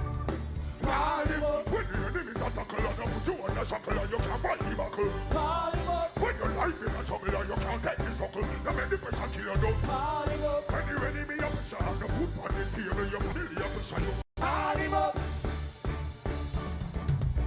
Leper. The Lord is my light and my salvation. Tell it to the world from about 91. Tell them again in a new hit song. Let them know we have to stay firm and strong. No, me no perfect, I'm just a man. Me no self-righteous, doing what I can. I'm the man, put something out. Jesus, my burden bearer. Jesus, my heavy load sharer. Jesus, my bridge over troubled water. Jesus, stick closer than a brother. Jesus, somebody call that name. Jesus, somebody all the time. Jesus, somebody call that name. Jesus, I beg you call that name. Jesus, when my family forsake me. Jesus, when me feeling lonely. Jesus, when me have no money. Jesus, all kind of problem. Jesus, somebody. Jesus, Jesus. Watch it. Say, mountains on my left, mountains on my right. Yo, fear on my back. I see the Red Sea in hands up. Lord, me I go call your name. Call him. Lord, me I go call your name. Call him.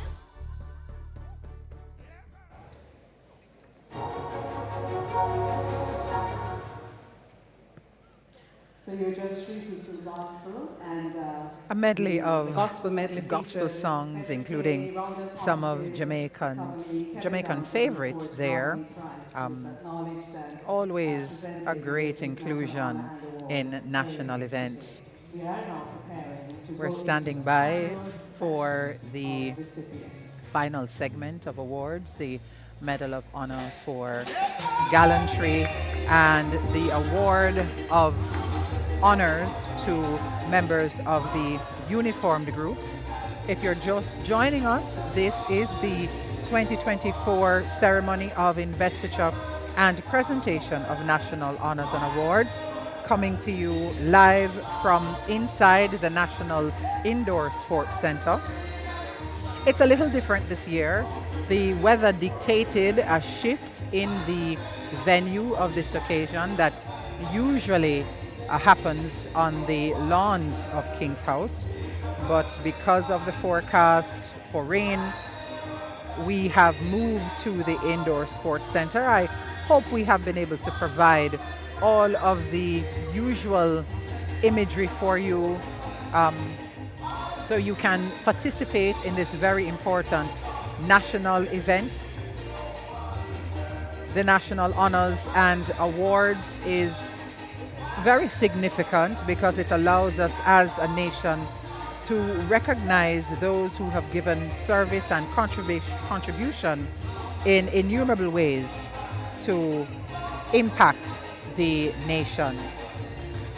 We have a packed indoor sports center today. We have been broadcasting live from earlier this morning, actually. The ceremony started at around 9 o'clock this morning, but was preceded by a salute to our nation's heroes, our leaders, the Prime Minister, leader of the opposition, or representative of the leader of the opposition, and representative of the Governor General laid wreaths at the National Heroes Park for our national heroes, and that began at around 8 o'clock this morning.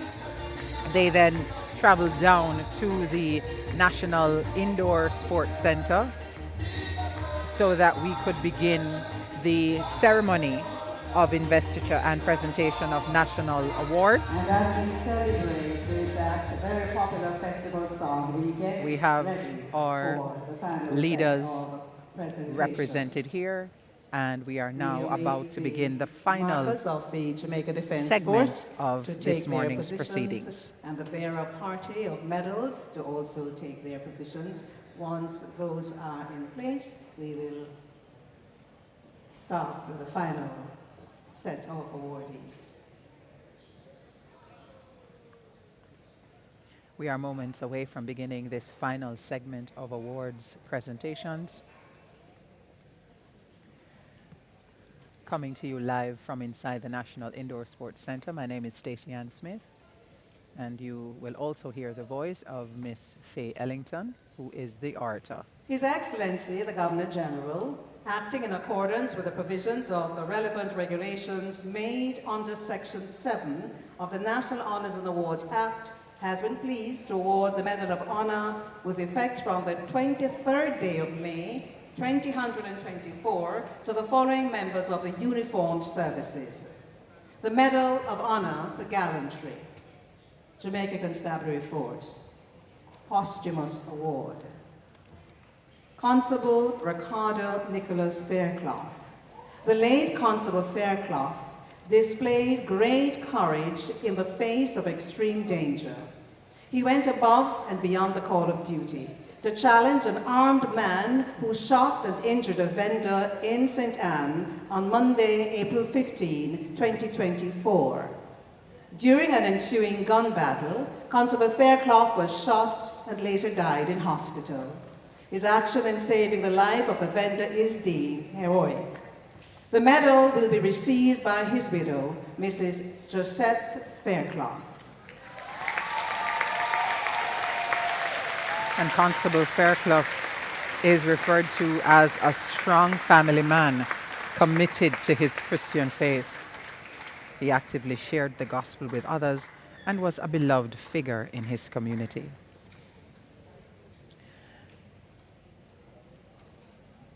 Certainly an emotional experience for his widow.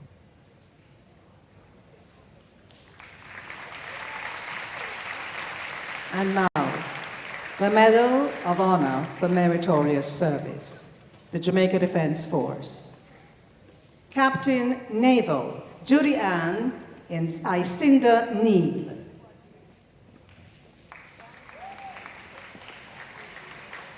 Captain Judy Ann Icinda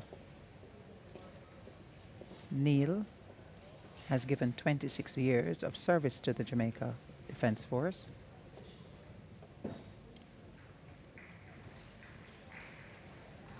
Warrant Officer Class 1, Everton Black.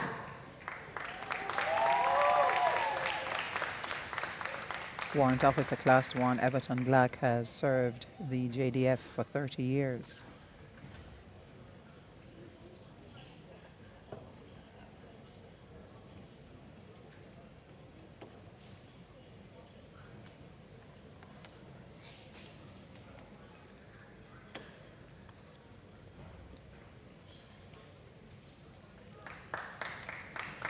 Warrant Officer Class 1, Anthony Fitzgerald Getfield.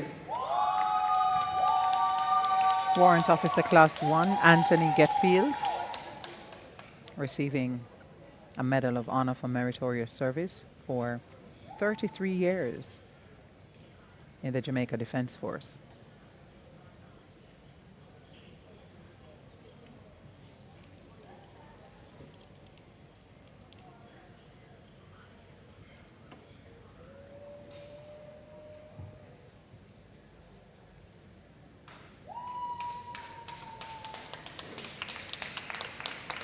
Warrant Officer Class 1, Michael George Grant.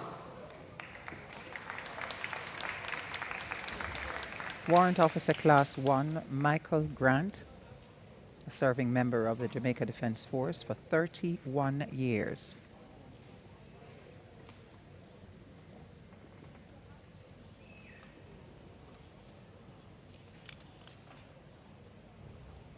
Private Linville Jr. Francis.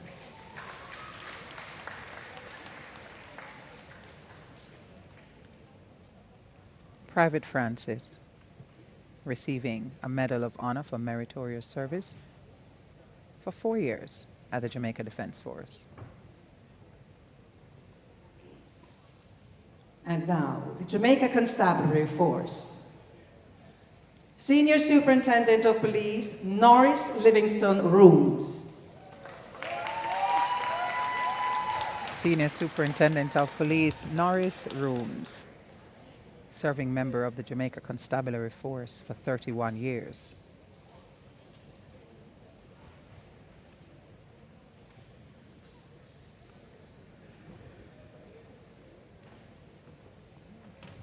Senior Superintendent of Police, now Assistant Commissioner of Police, Kirk Algius Ricketts. Assistant Commissioner Kirk Ricketts. Also has served for 31 years in the Jamaica Constabulary Force.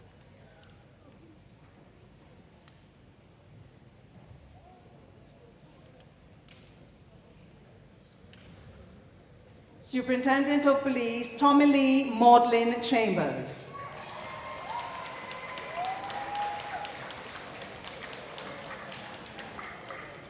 Superintendent of Police, Tommy Lee Maudlin Chambers,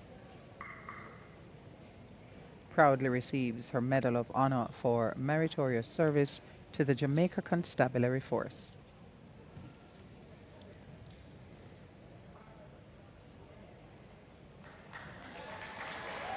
Superintendent of Police, Cheryl May Vadney Johnson Burke.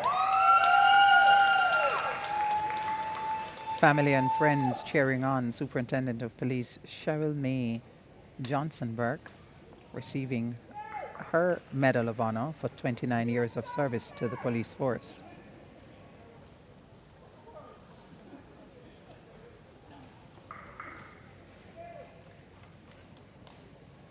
Superintendent of Police Ian Kirk Oliver Mott. Superintendent of Police Ian Mott, a serving member of the Jamaica Constabulary Force for 33 years.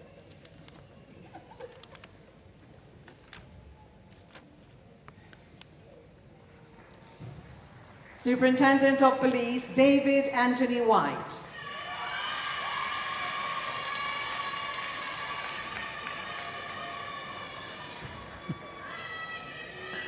And a large cheering contingent this morning for Superintendent of Police David White, who receives his Medal of Honor for meritorious service for 34 years at the JCF.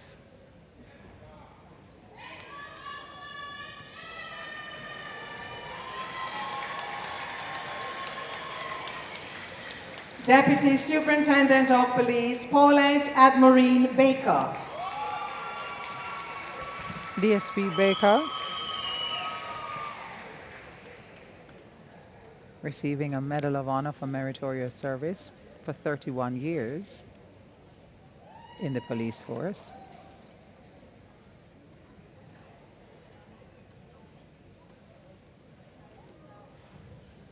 Deputy Superintendent of Police Andrea Marva Ann Brown Florestal. Deputy Superintendent Andrea Brown Florestal, 35 years of service to the Jamaica Constabulary Force.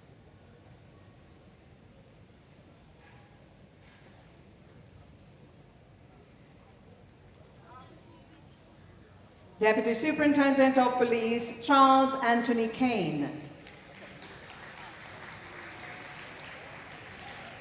Deputy Superintendent Charles Kane, 37 years of service to the Constabulary Force.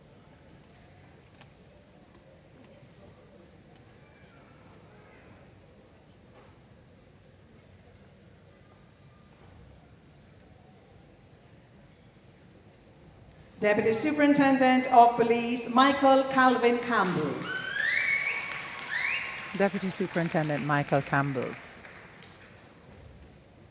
receiving his Medal of Honor for meritorious service 32 years of service to be precise.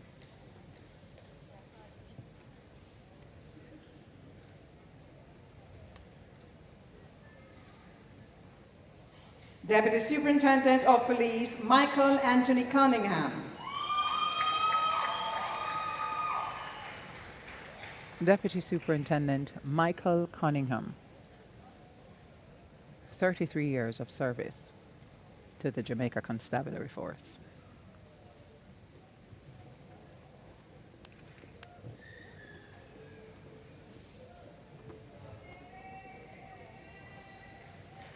Deputy Superintendent of Police Jeanette Anne-Marie Davis.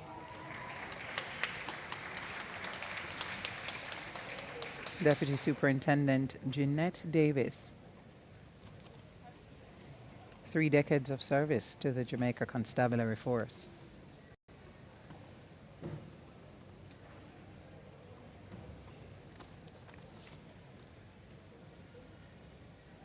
Deputy Superintendent of Police Jacqueline Melissa Edwards. Deputy Superintendent Jacqueline Edwards, 33 years of service.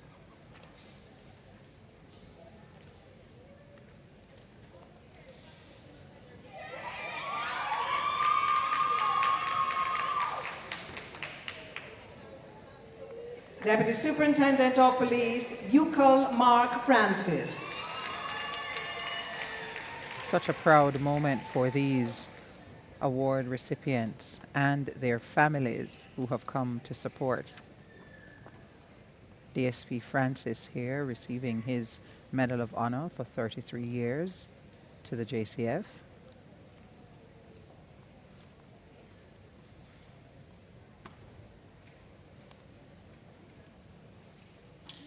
Deputy Superintendent of Police Jacqueline Maria Green Denton. It's so important for us as a nation to recognize the service and commitment of these men and women in the Jamaica Constabulary Force, the Jamaica Defense Force, the Correctional Service Department, and the Fire Brigade. Deputy Superintendent of Police Maxine Elaine Hyman.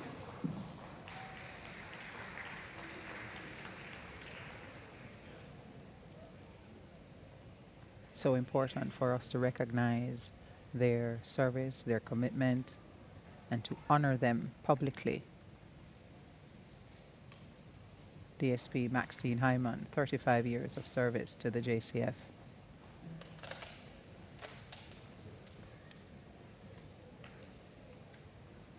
Deputy Superintendent of Police Fitz Albert Linton.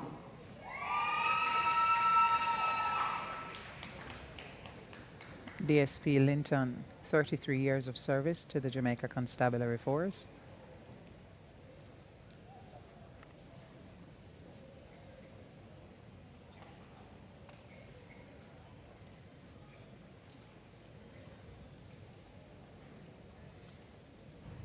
Deputy Superintendent of Police Lucia Hyacinth Madden.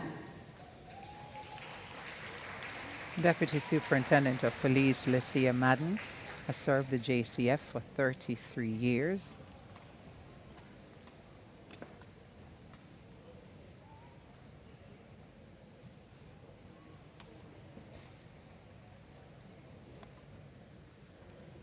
Deputy Superintendent of Police Robert St. Patrick McCullough, who is unable to be with us today. Deputy Superintendent of Police Colin Paul Milanese. Deputy Superintendent Colin Milanese, receiving a Medal of Honor for Meritorious Service, 32 years in the Jamaica Constabulary Force.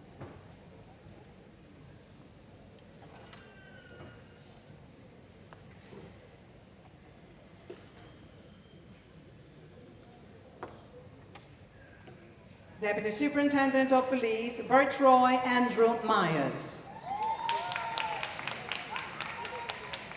Deputy Superintendent Bertroy Myers has served the Jamaica Constabulary Force for 37 years.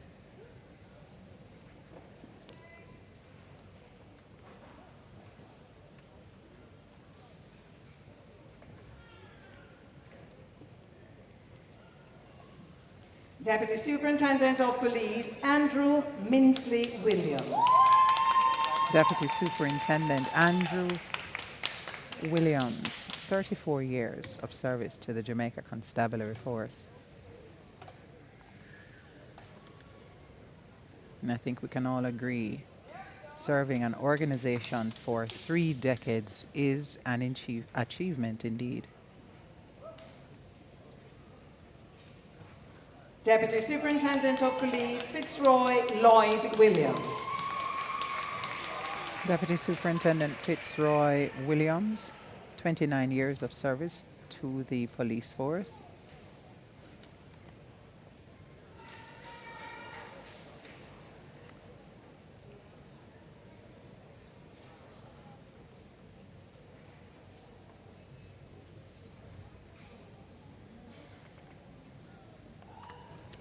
Deputy Superintendent of Police Michael George Young. Deputy Superintendent of Police Michael Young, receiving a Medal of Honor for Meritorious Service, having served 34 years in the Jamaica Constabulary Force.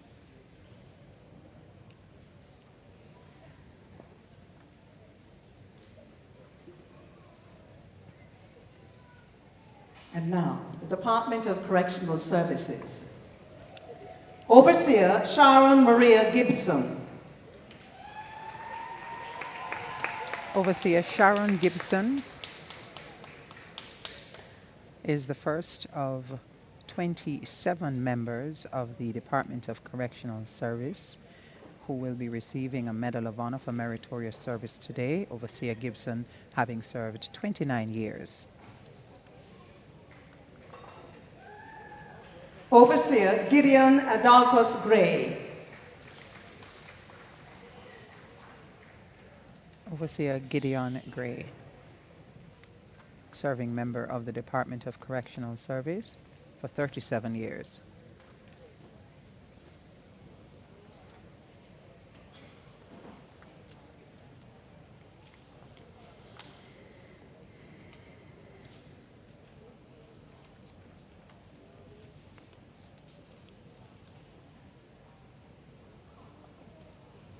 Overseer Elisha Elkanah Hales.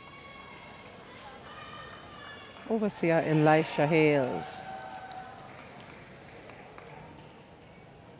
stepping up to receive his Medal of Honor for 35 years of service to the Correctional Services Department.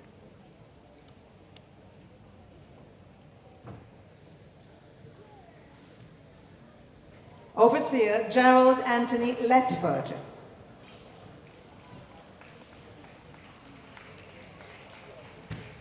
Overseer Gerald Letford, 41 years of service.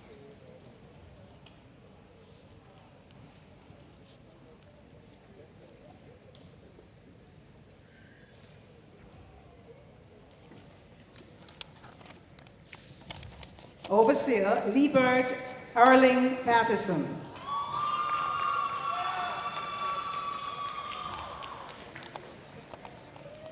Overseer Liebert Patterson, being recognized for 34 years of service.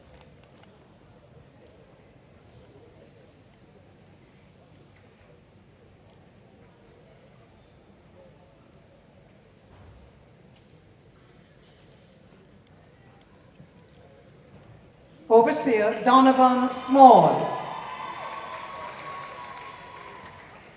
Overseer Donovan Small,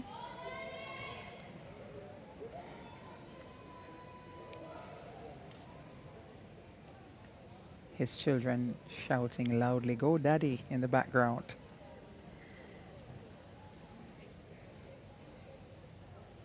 Overseer Norville Williamson.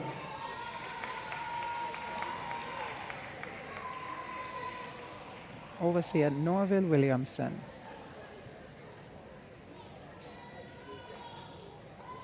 receiving his Medal of Honor for 37 years to the Department of Correctional Service.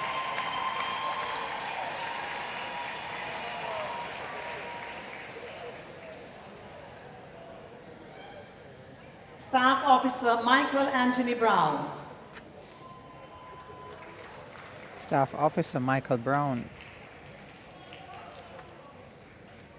30 years of service to the Department of Correctional Service.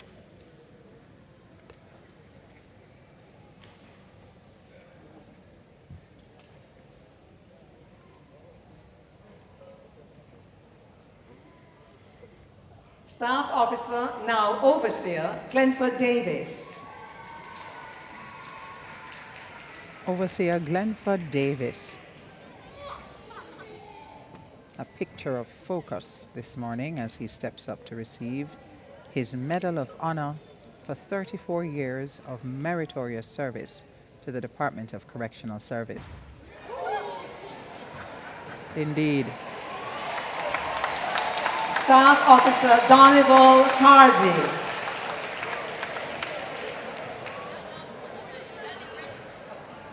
A picture of precision, Overseer Davis.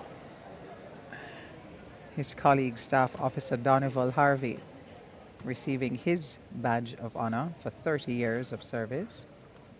Medal of Honor, rather.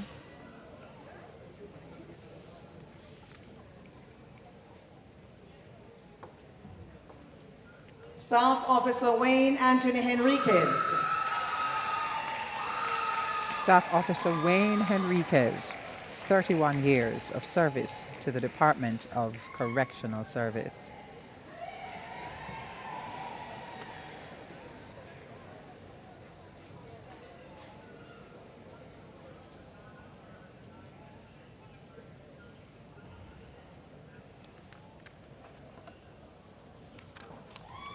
Staff Officer Junior Anthony Knight.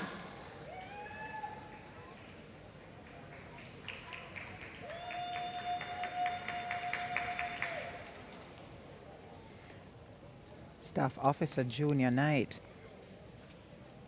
a 31-year veteran in the Department of Correctional Service, receiving his Medal of Honor for meritorious service.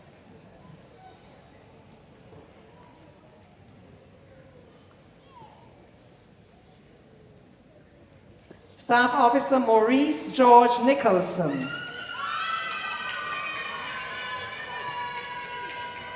Staff Officer Maurice Nicholson, 32 years of service.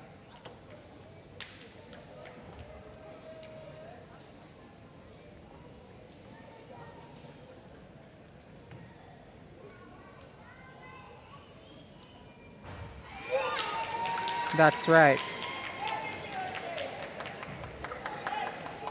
Staff Officer Collie Alexander Smith.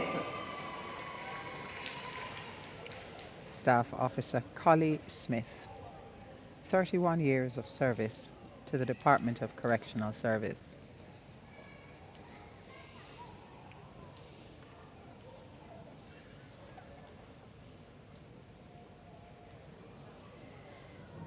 Staff Officer Hubert Dale Sweareen. Staff Officer Hubert Sweareen, another 31-year veteran, receiving a Medal of Honor this morning.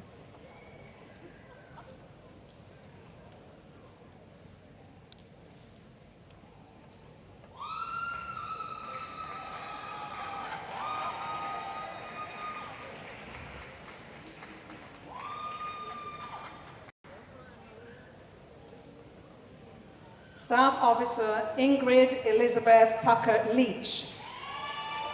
Staff Officer Ingrid Tucker Leach, 21 years of service.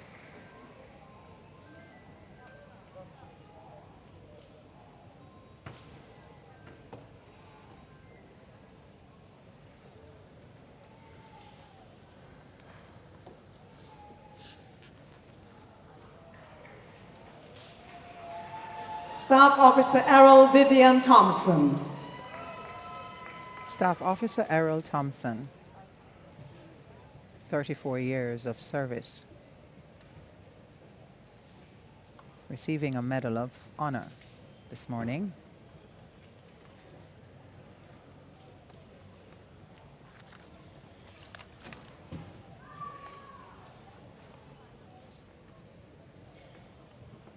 Staff Officer Raymond Cleveland Walker. Staff Officer Raymond Walker, 35 years of service in the Department of Correctional Service.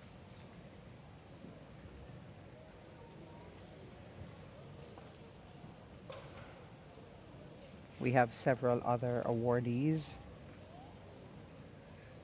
from that organization. Staff Officer Oliver Ferdinand Walters.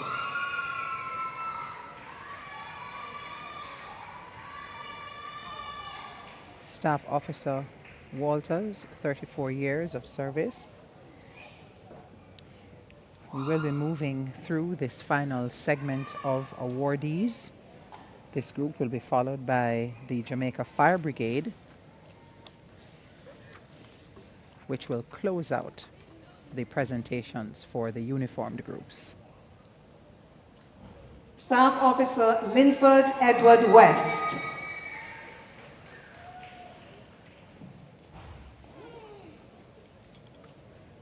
Staff Officer Linford West, another 34-year veteran.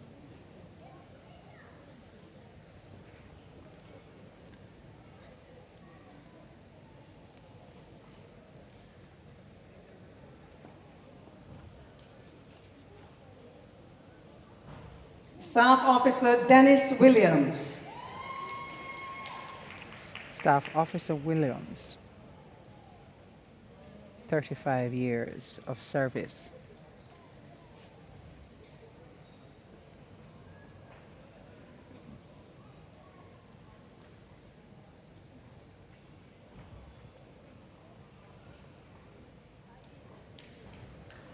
Staff Officer Devon John Williams. Staff Officer Devon Williams, another 35-year veteran in the Department of Correctional Service.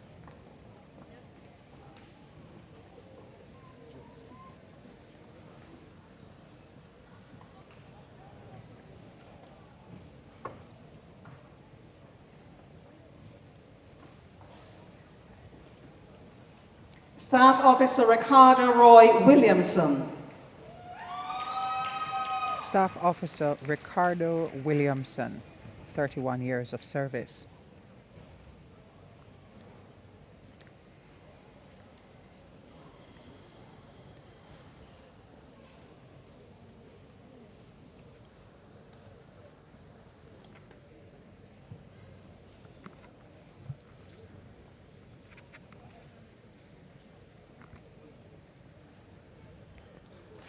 Corporal Milton McDowell.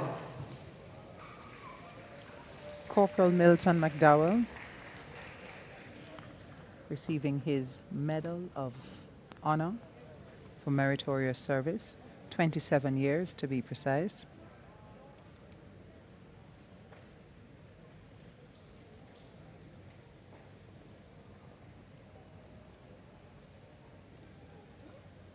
Corporal Alfred George McInnes. Corporal Alfred McInnes, a 34-year veteran in the Department of Correctional Service.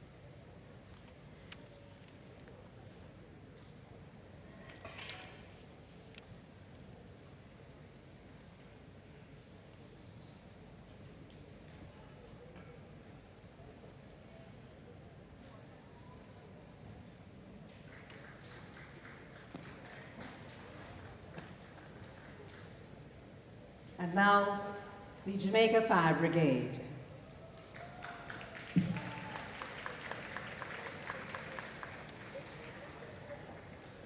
Superintendent Leroy Lorenzo Orr.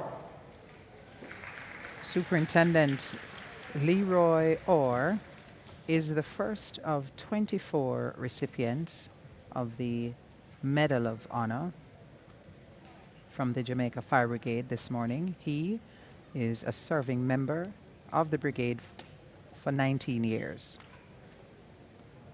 Assistant Superintendent Marlon Joseph Buchanan. Assistant Superintendent Marlon Buchanan, receiving his recognition for 21 years of service.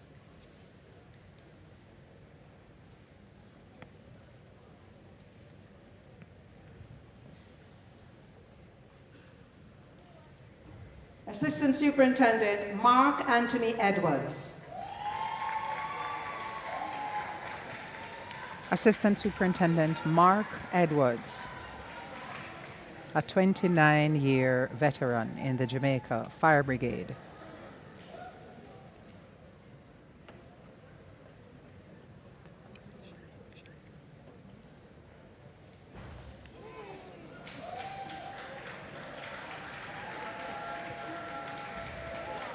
Assistant Superintendent Courtney Eric Thompson. Assistant Superintendent Courtney Thompson, a serving member of the Jamaica Fire Brigade for 27 years, receiving his Medal of Honor for meritorious service.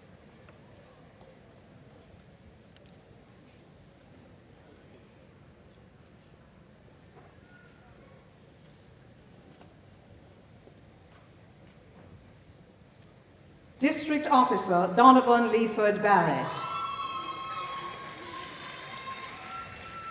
District Officer Donovan Barrett, a 27-year veteran in the Jamaica Fire Brigade.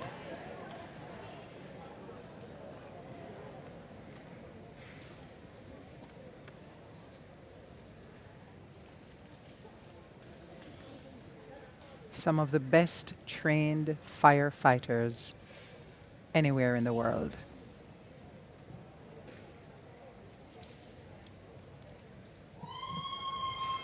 District Officer Carlton George Brown.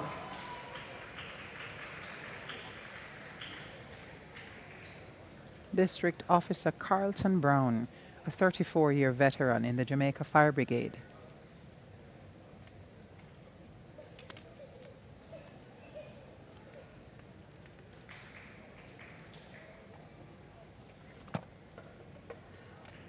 District Officer Paula Teresha Brown Burke.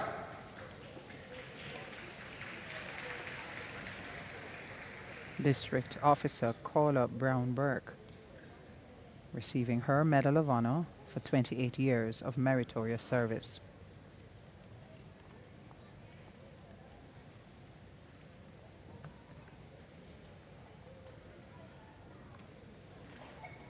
District Officer Ty Lario Cameron.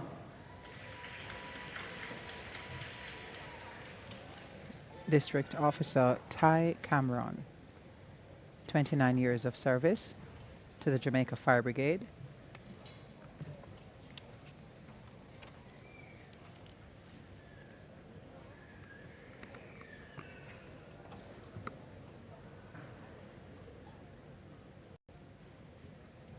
District Officer Keisha Karen Davis.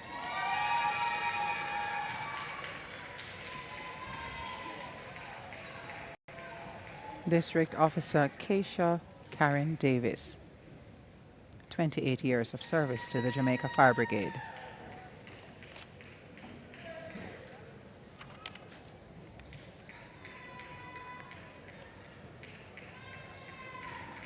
District Officer Leighton Alfonso Edwards.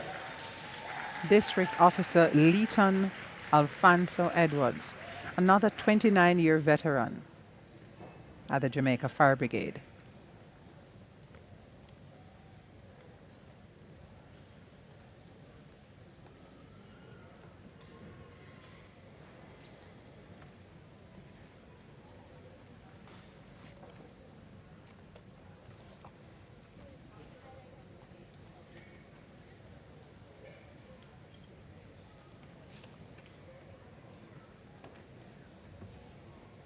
District Officer Primrose Antoinette Faulkner.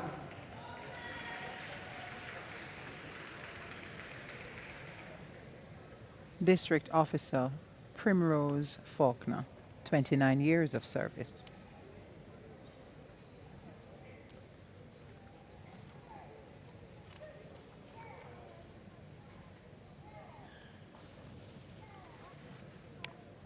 District Officer Andre Orlando Fullwood.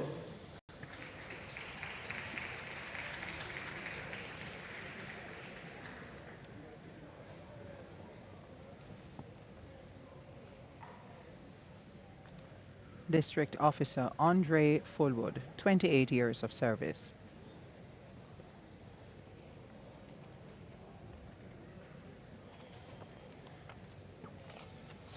District Officer Callimore Hanson.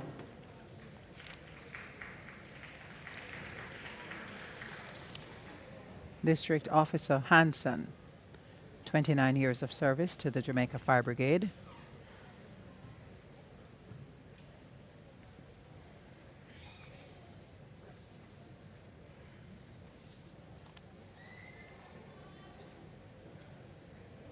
District Officer Omar Steve Roan.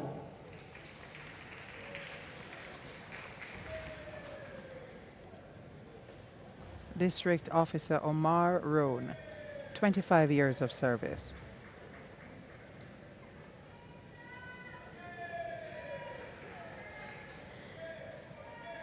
Family and friends celebrating his recognition this morning. District Officer Marlon Anthony Richards.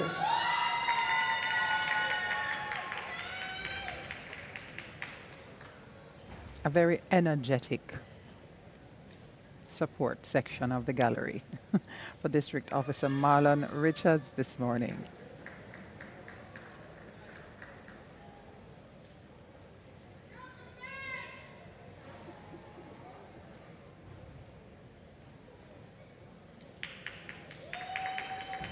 District Officer Trevor Anthony Robinson.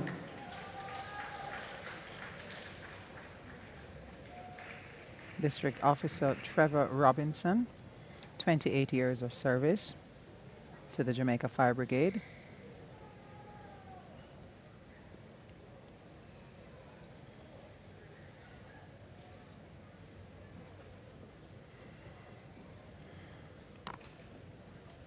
District Officer Hopton Hugh Shirley. District Officer Hopton Shirley.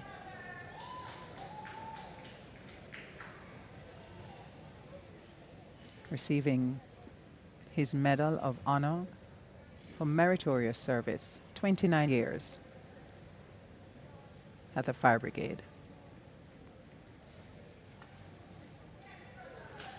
District Officer Kamal Shakir Smith.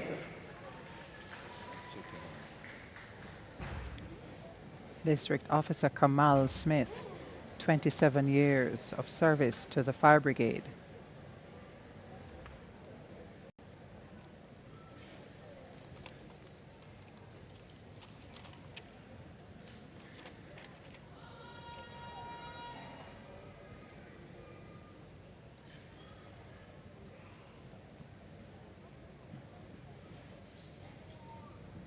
District Officer Garth Orlando Stewart.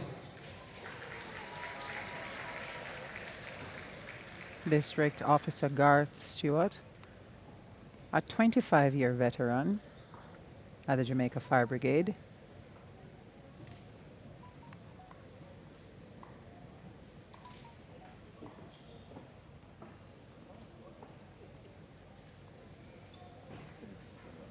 District Officer Tommy Dalton Stewart. District Officer Tommy Stewart has served the Jamaica Fire Brigade for 27 years.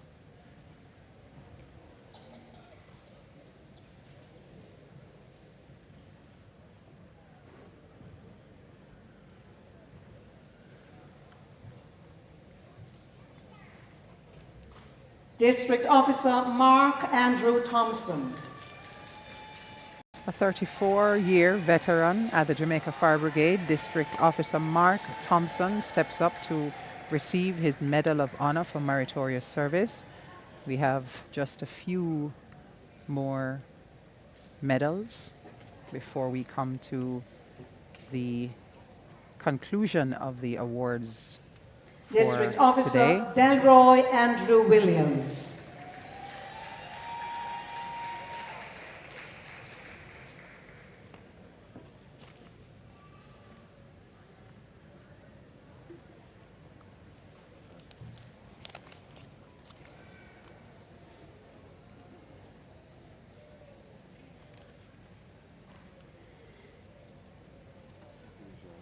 36 years of service for Delroy Williams. District Officer Karen Megan Williams. District Officer Karen Williams, 29 years of service to the Jamaica Fire Brigade.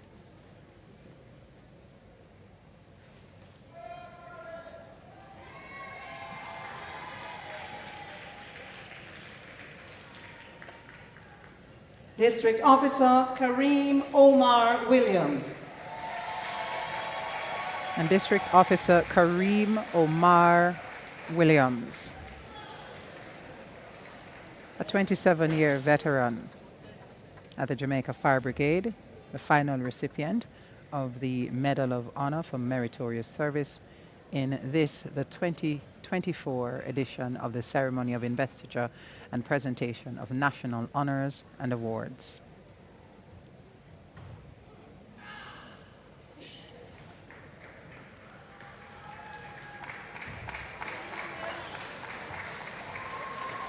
Thank you, Your Excellency.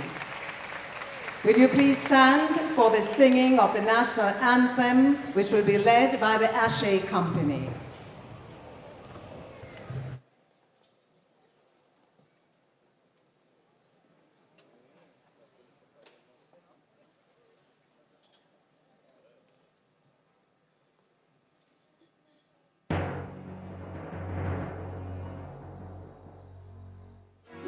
Eternal Father, bless our land, guide us with thy mighty hand, keep us free from evil paths, be our light through countless hours, to our leaders, great defender, grant true wisdom from above.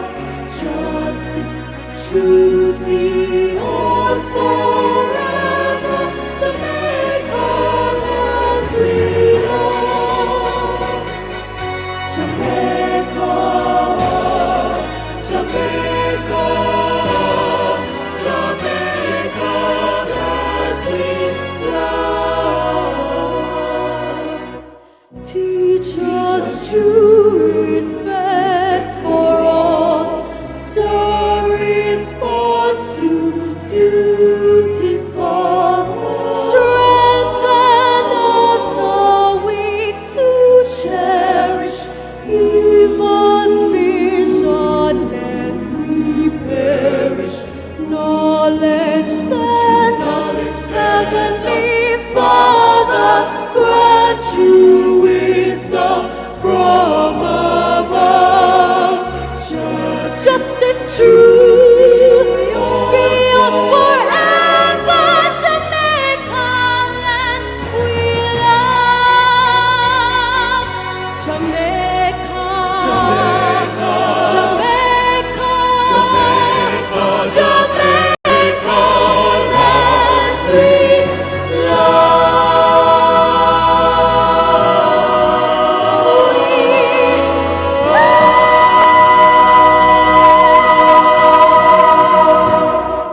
Please remain standing for the departure of His Excellency, the Most Honorable Sir Patrick Allen.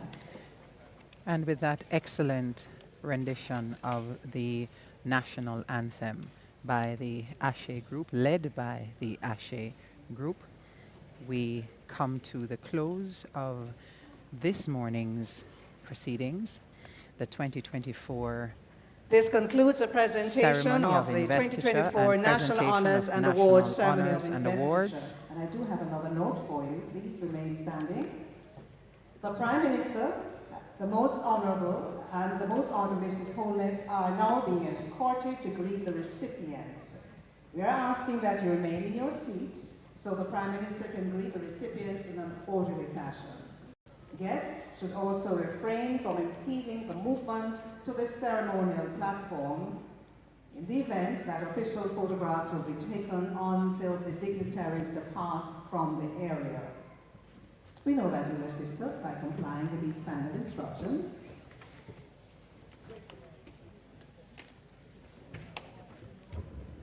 Let me thank you for coming out to share this very important moment with your colleagues, family, and friends. It has been an honor and a pleasure to be your orator today. Thank you, ladies and gentlemen, and do walk good. Thank you so much for staying with us for this broadcast.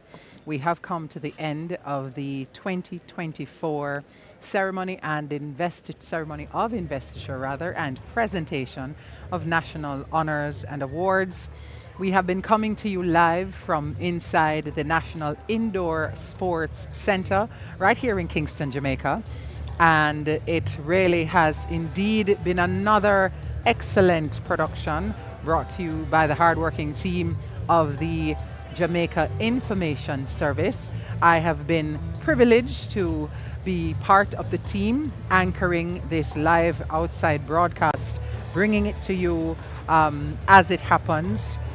You have also heard the voice of Miss Faye Ellington, who was the orator here inside of the Indoor Sports Center, where we stopped to recognize more than 232 recipients, most of them Jamaicans, for service and contribution to national life. It was a little different this year. We were not on the lush lawns of King's House, but nevertheless, we tried to ensure that we brought all of the sights and sounds for you.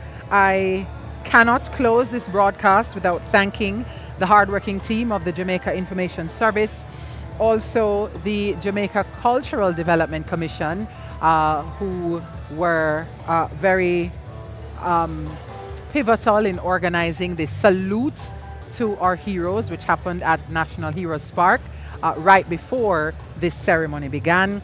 We also had collaboration with the JDF, King's House, and the Office of the Prime Minister. So all of this, viewers, comes to you through a very, very strong collaborative effort brought to you by so many different agencies and institutions. My name is Stacey Ann Smith, and it has been wonderful being with you. Signing out.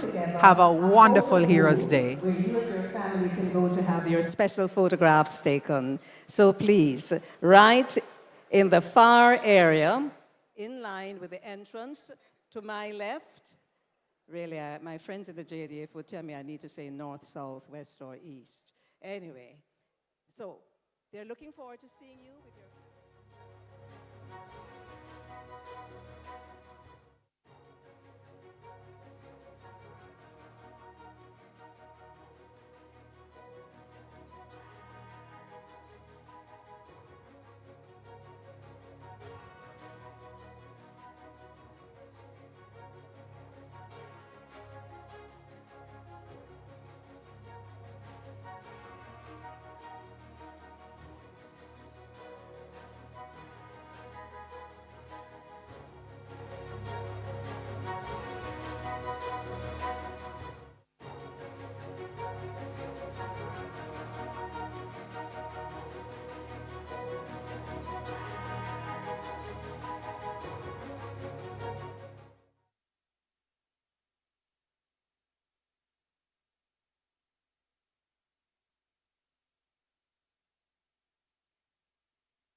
As Minister of Justice, I appeal to you, obey the road code, pay your ticket on time, and only go to court if the ticket is being contested. Close to 80% of matters coming to the parish courts are for traffic breaches. Let's work together to make our roads safe and ease the burden on our courts.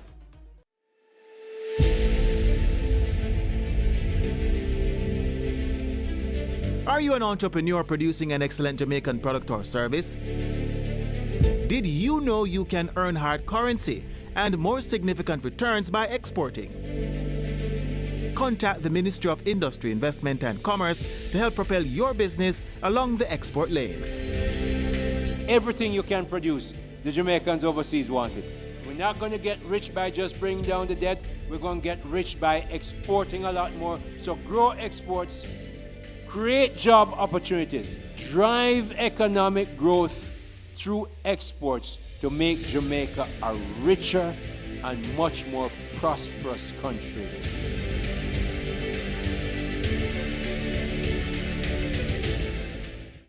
We want you to enjoy the beauty of our island home, and that includes your beaches. That is why we are upgrading at least 9 beaches and equipping them with restrooms and other amenities for your comfort. Jamaica's beaches are your beaches. Your government cares about your recreational environment.